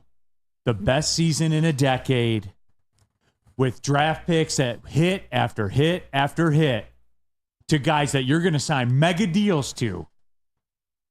But and because they missed the playoffs by 90 seconds, it's a failure. Hit you live in a wild world. Hit. What about, like, you're implying that there's, like, these plethora of just no doubt hits. I'd say there's 3 on the roster right now. I would say Raymond, Sider, what would be the other one? Edmondson. I think he's trending towards that. I'll give you that. I don't think you can say that's not good enough, though. Hey, no, he's trending Flannel, towards it. I guarantee you, out of ASP and Donaldson, one of the two of them works out 100%. Between Kasper and Mazur, one of them works out. You are going to have hits in these draft picks, and it is going to be at a high clip. Yzerman knows exactly who he's drafting and how to draft. Fair enough. All right, we got to do like 2 breaks into one or something. Yeah, we'll double up. We'll do morning show and Dr. Pierce right now. And then we'll do the other 2 on the way back. All right, Shad216, by the way. Last time the Pistons drafted the best shooter that was also the best player available, y'all hated it. Exactly. Which one was that? I'm kind of curious. Luke Kennard, probably. Probably. Hey, sports fans, don't miss out on expert sports injury insights with our guy, Dr. Jeff Pierce of Michigan Sports and Spine Center. Join Dr. Pierce every Tuesday right here, Big D Energy. Every Thursday, Ermanni and Edwards, where he offers top-notch injury advice, gives his thoughts on the injuries in the world of sports as well. Trust the guy that Darren McCarty trusted with his career. Dr. Jeff Pierce, here to keep you in the game and keep you performing at your best. For more info, visit MichiganSportandSpine.com or give him a call 248-426-9944. And don't forget as well, every morning, yes, sir, wake up Woodward 8 to 10 a.m. Kool-Aid, that guy Flannel Sam, Broder, his crazy-ass Tiger stuff, KG, JB Smooth holding it all together. You know the players. You know the game. We got to get Broder in here for a Tigers blowout. Yes. And I'm talking about get him in here and lock the door. Make it happen. Make it happen. I will tear that man apart. You gonna argue about butts for an hour. I cannot wait. I can't wait. Forever. Wake up. Hey, you want to hear the stuff? Wake up Woodward, by the way. 8 to 10 a.m. Yeah, he'll hold his own. Nope. Railing that with your Premier Pet Supply, man. Just looking around. Who's got it better than Pets?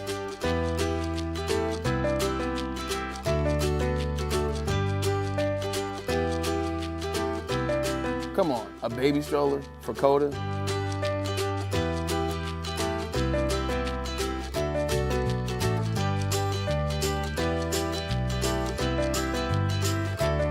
A chef for Lola? Really?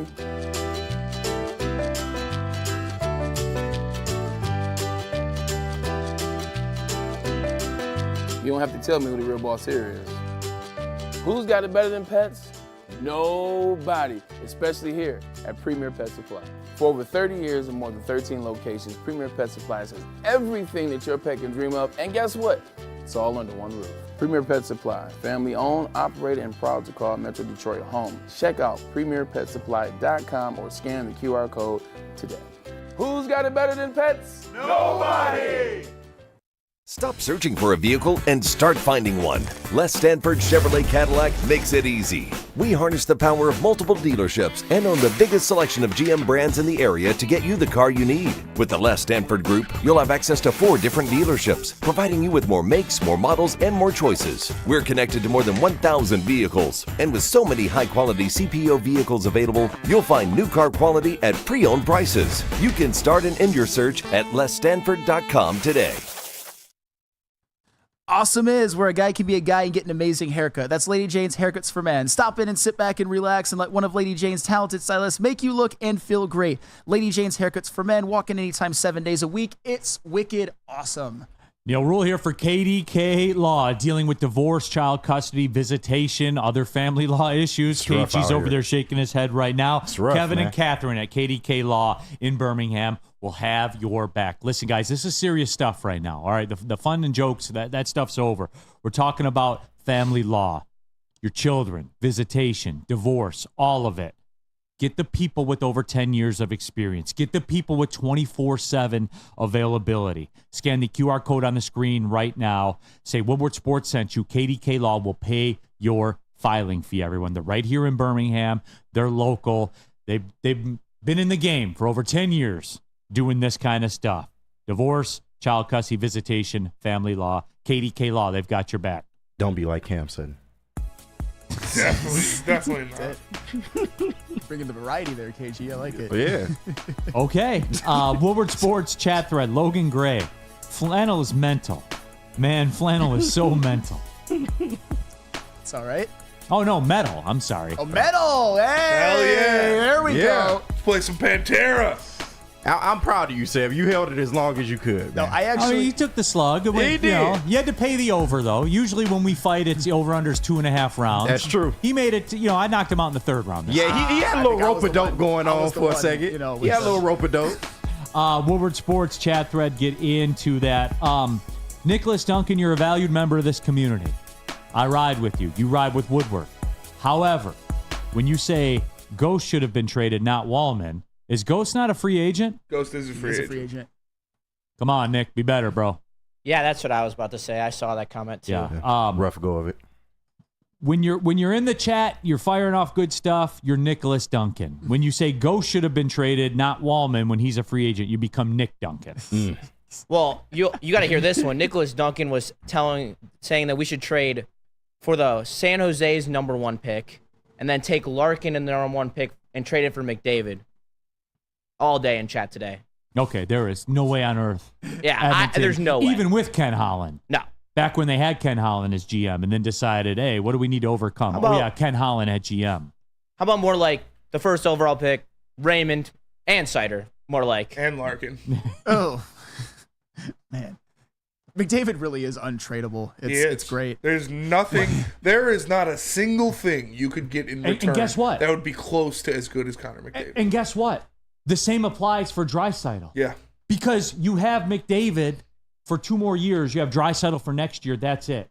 If I'm the GM of Edmonton, I'm not trading Draisaitl because they have shown you. All you need to do when you have the best player in the game is get in and take your chances. Yeah, I mean, what are you going to get for Draisaitl even that can save you another year with McDavid? Nothing. You're going to go all in. Yeah. And I say that if they interview me, if the Oilers call me today and I interview for that GM job, I'm saying, hey, guys, I'll take the job, but I'm not trading Draisaitl. Yep. Because there's nothing I can get. The way I see this, we have one more crack at this. And I'll do everything I can to re-sign Draisaitl. And I'll do everything I can to re-sign McDavid because that's our only shot. That's a lot of pressure. I mean, but you know what? But that's what you're walking into. I understand. That's why they told Ken Holland, hey, thanks for the memories. Yeah. Right. Goodbye. If I was their GM, I would be leveraging my farm system and my draft capital to bring in an A-level goalie. Yeah. Would your first move be to come Saros. in and trade for Duncan Keith when he's 38, Hell- making $9 million? Hey, That was Ken Holland's hey, first deal. Hey. Spartan dog. Spartan dog. Get your money. One of the best Spartan dogs. Fair. But would that be your first move? Because that was one of Ken Holland's first moves. No. You ain't making your first move a move that could easily backfire in your face on an aging veteran. That is an easy no from me. Real cream of wheat. Luke Kennard is one of the best shooters in the NBA after he left the Pistons. I think he was the best shooter in the NBA last year. Yeah. He was like 44, 45 from three. Just insane stuff. Something insane. Ryan's reaction, McDavid is more important than any goalie. I agree. Yes. But infinitely. And Justin and I, we didn't get a chance to talk about this, just real quick. That goal that Skinner let in, the winner, that was a softie. Oh, yeah. That was a softie. It was a softie. And Siv Skinner.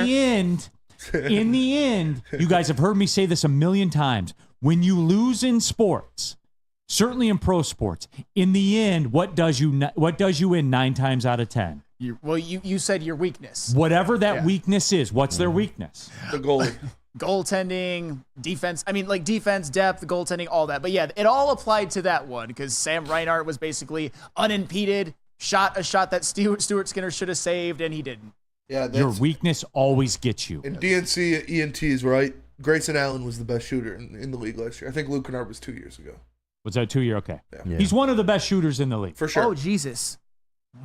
Wow. I'm sorry. I didn't mean to say that. But during his time, Luke Kennard with Memphis in 2023, he was insane. 52.6% on 7 attempts per game. Yeah. He was traded mid-season with the Clippers. Yeah. It was 45%. So it's like shot like 47%. Yeah, ridiculous. Yeah. That's a good Pistons development. Here's Catspot, not understanding nuance. Edmonton's biggest weakness was depth, not the goalie. On that play that decided the Stanley Cup, goalie was the biggest issue. That's a dumb take, Cats.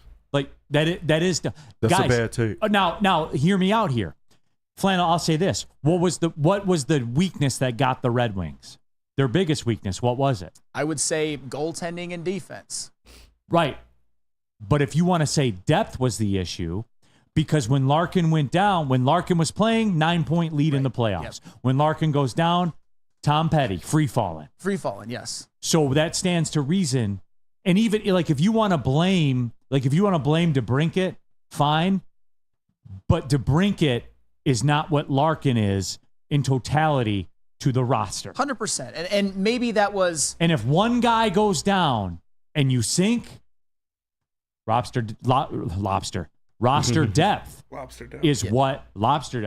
I like a good deep lobster. I love lobster. I do too. I absolutely do too. And for the record, I'm not. Maybe I articulated that poorly. I'm not saying that DeBrincat is Larkin or that they're even the same kind of players. My point is that there was an opportunity for others to step up more in Larkin's absence, and DeBrincat didn't do it. Obviously, you're going to get a seismic shift in center. I know when Larkin was out, they tried Joe Valeno at first. Like I get it. Like, trust me, I understand. I know. Yeah, that's a fourth liner right there. Yeah, they should have brought up Casper.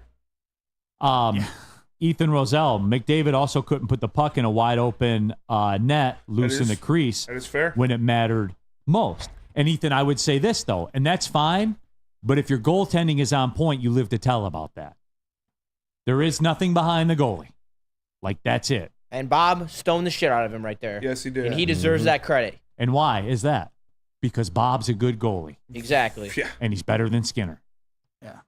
2 times better than Skinner. Yeah, probably more than 2. I was going to say 3, but I didn't want to get too aggressive. I would not mind it if you said 3. Yeah. Bob is a top 3 goalie in the NHL. A better goaltender at least gets that to overtime. Yes. And Nicholas Duncan says offense was the Oilers' problem. Remember, they're playing the Panthers. You know what I'm saying here? Yeah, one of the deepest teams in the NHL. They're not playing Montreal on a Saturday night in February. Yeah. You know what I'm saying? Like, probably the deepest team in the NHL. Is that probably? I think that might be one of the bigger disconnects I have. Like when I talk sports. What is that? Is like everybody just approaches it like it's You can't put everything in a vacuum. Yeah, every game in sports is a situationally dependent. It's in a vacuum. It's its own entity. Yeah. The Stanley Cup playoffs are their own entity from the regular season. Game 7 of a series is its own entity from the rest of the series. Right. Like everything happens in a vacuum on its own. And that's how I look at it. Yeah, I mean, I agree that Florida was kind of, when they were right, which they obviously weren't in games 4, 5, and 6. Edmonton had a lot to do with that. But when they were right, games 1 through 3 and 7, they're kind of built to choke you out. Just choke you out, to slow down Edmonton. And they certainly did. And you saw that. They had, 9 shots at the end of the second period or whatever it was. It was a clinic. Mm-hmm. And it was something that, I guess with the Red Wings, because I never got a chance to talk about this, like just how far away the Red Wings were from what we saw in that Stanley Cup Finals. Yeah. They are worlds away from Very that. far away. Very far away. That's fair. They're there as far as a playoff team goes, but they're there the same way. The Washington Capitals, who had a wildly successful season, according to Sam Flannel, because of that minute and a half against the Flyers, who just had a season for the ages and a renaissance from Ovi. And Capitals fans, 30 years from now, will look back at this season and say, wow. The Red Wings are in there. They're in their waters. Like that's where they are. They're light. What do you always talk about nuance? And obviously that's to go without saying. Different situations completely. Washington's Just at the end. wildly successful. I mean, they'll remember where they were when that happened. I will. Stop it. I remember watching that because I was watching it when they played the Flyers that last game of the season. I remember. And we had more wins, but you know. Yeah. I know. I remember when they didn't win as many games as us. Yeah. Cry about it. Great season. Adjust.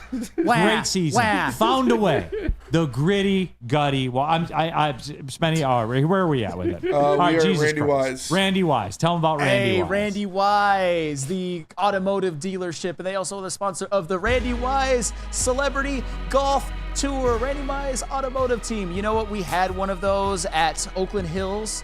And we did our shows from there, 3 of them, Wake Up Woodward, Big D Energy, and Ermanni Edwards with Maz, and there are going to be more throughout the year. Visit Randy Wise today. Randy Wise, the Wise Guys. Drive into summer and drive into savings during Feldman Chevrolet's biggest Memorial Day sale ever.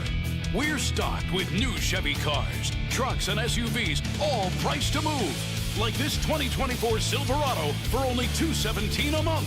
Or this 2024 Equinox for as low as $199 a month. Find your freedom in a Feldman at the Memorial Day sale going on now at Feldman Chevrolet, Michigan's #1 Chevy dealer.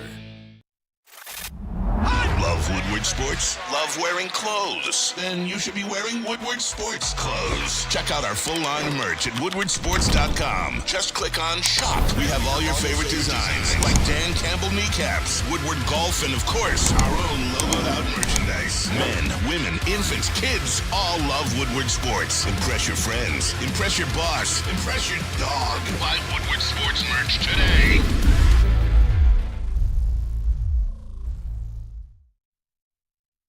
Planet Fitness, guys. We're live from the Planet Fitness studios. You guys know the drill. Planet Fitness, a black card, still $24.99 per month. Don't forget, too, about the high school summer pass. High school students ages 14 to 19 can work out for free all summer long at Planet Fitness. There's over 50 of them in Metro Detroit. So you can go in there, fill out the paperwork, and boom, you're in there all summer long. They're the best gym in the gym game. Spenny, what are we on today? Back. Okay. We're off today. It's a travel day for me, but I'll be at the one tomorrow at Coconut Creek. There it is. I'll be in there running it, and I'll be doing some lifting, beach muscle time. Shout out. That's all we do around here. Yes, sir. That's all we do. Planet Fitness, everybody, where your fitness is essential. Big D Energy, Woodward Sports Network, Neil Rule, Sam Flannel. Good show today, by the way. Yeah. It flew by. KG, Juzus, Spencer Raxter. It flew by. We never mentioned the Lions once. Wow. That's 2 days in a row. That is wild to me. Mm-hmm. I didn't know that could be done. 3 days in a row on Wake Up Woodward. Yeah. No Lions yesterday. Yeah. Uh, We're going to be talking Lions today on heavyweights because we will be joined by Mina Kimes, 5 to 7. Make sure you check it out. She's knows her in. shit, man. She does. Knows her shit. Yes. Can talk coverages with you. Yeah, I'm excited. It's pretty electric. We're going to break down the offense and why she had the Packers offense above the Lions offense in her rankings. Yep. Yeah. Different things like that. I'm excited. Appreciate her for she's sharing great. her very busy schedule. She's not good. She's great at sports media. She is. Not great for a woman. Great at sports media. Period. 100% in the story. She's their lead NFL analyst for a reason. 100%, dude. And she is. She is great. It's not like she's Leah Hextall out there on the hockey coverage. Right. Hey, you guys know I don't do that. I don't shit on people in the industry. It was a rough listen. That's why fair. I was so surprised you did that. You mentioned Leah Hextall by name, but no, she's awful. but me saying it is different than Neil saying it. But no, of course. she's awful. I'd like to tap in on one of these comments if that's okay. Yes, sir. Nicholas Duncan, if depth is in the NHL, this is type terrible. We don't have it because Larkin's contract, along with the cap, Yzerman's been dealing with since he got here. Larkin's contract is of no issue. That is a really good deal, and it's very affordable for him. Yeah, it's fine. You lose me when you're like really good deal, like the deal of the century. I mean, but he's under contract for a long term, 100%. and especially when we're in our window. It's going to be a good deal. It's market cost. Yeah. It's what a guy like him costs. But That's fair. Everyone was saying we were going to have to overpay for him. That caveat has to be in there. Everyone was worried we were going to have to give him high, like in the 8s. He ended up lying in that 7 range, which is where is very marketable, affordable. Yeah. It's among the least of the Red Wings' problems. And I just want this for Flannel, who thinks that Steve Yzerman should be let go from his duties. Thinks that he's awful at being a GM. Not true. Thinks he was overrated as a player. No. And they won those cups despite Steve Yzerman, not because of him. Well, I actually think quite the opposite. But the guy who usually sits in the seat, like we've had that talk before. No. But Flannel, like, here's the deal too. I do want to wrap this up. Yep. Like, don't forget the Florida Panthers, who built this. They're a great team. Yes. They're a great team. You how are you not? You went to the finals last year. You won it this year. You beat the best player in the game. I'll say this. They were built on some Hail Marys. Like, they gave Bobrovsky $70 million when he was 30 years old. Yeah. Yep. And remember this too. They went and got Kachuk. They traded 100-point guy. 116. To get Kachuk. Yeah. That is honestly one of the, in terms of trades that I can remember in the last couple of years, given what it yielded for Florida and the fact that Huberdeau is ass now, just fell off a cliff. Absolutely amazing foresight there. 100%. So remember that too. It does take a stroke of luck. Absolutely. Can you imagine if we signed a 30-year-old goalie here who doesn't, at that time, didn't have this kind of pedigree? Is that fair? Yeah, at the time. He won a couple of Vezinas, but I'm talking about to go win a cup, because no one gives a shit about your Vezinas in the Stanley Cup. You're 100% playoffs. right. If we signed a 30-year-old goalie to a 7-year, $70 million contract, this town would flip out. It wouldn't be popular. That would be giving Allmark that if we would have traded for Allmark. Everyone would be going ballistic. Yeah, that's true. Yeah, there it is. So, all right.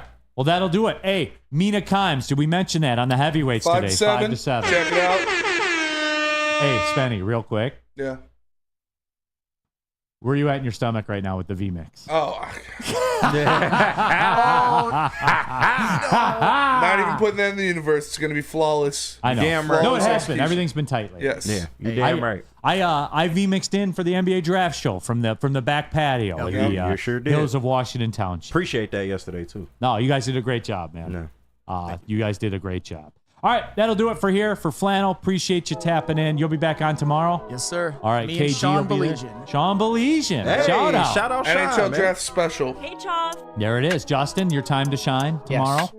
Spencer Raxter, shout out. I got to go to the airport. I'm out of here. Catch CBS Sports Network's Galazzo coverage of the Charleston Battery, North Carolina match. I'll be on that with the legend Ricky Lopez-Espin. Detroit 50, DCFC, Miami FC, Saturday at 7. Let's go DCFC. You only have to lock in. Just turn it on your TV. Yeah. That's all I ask. There you go. All right, everybody. Have a great weekend. I'll be back on Monday. Thanks for tapping in. Big D Energy, Woodward Sports Network. Well, see you later.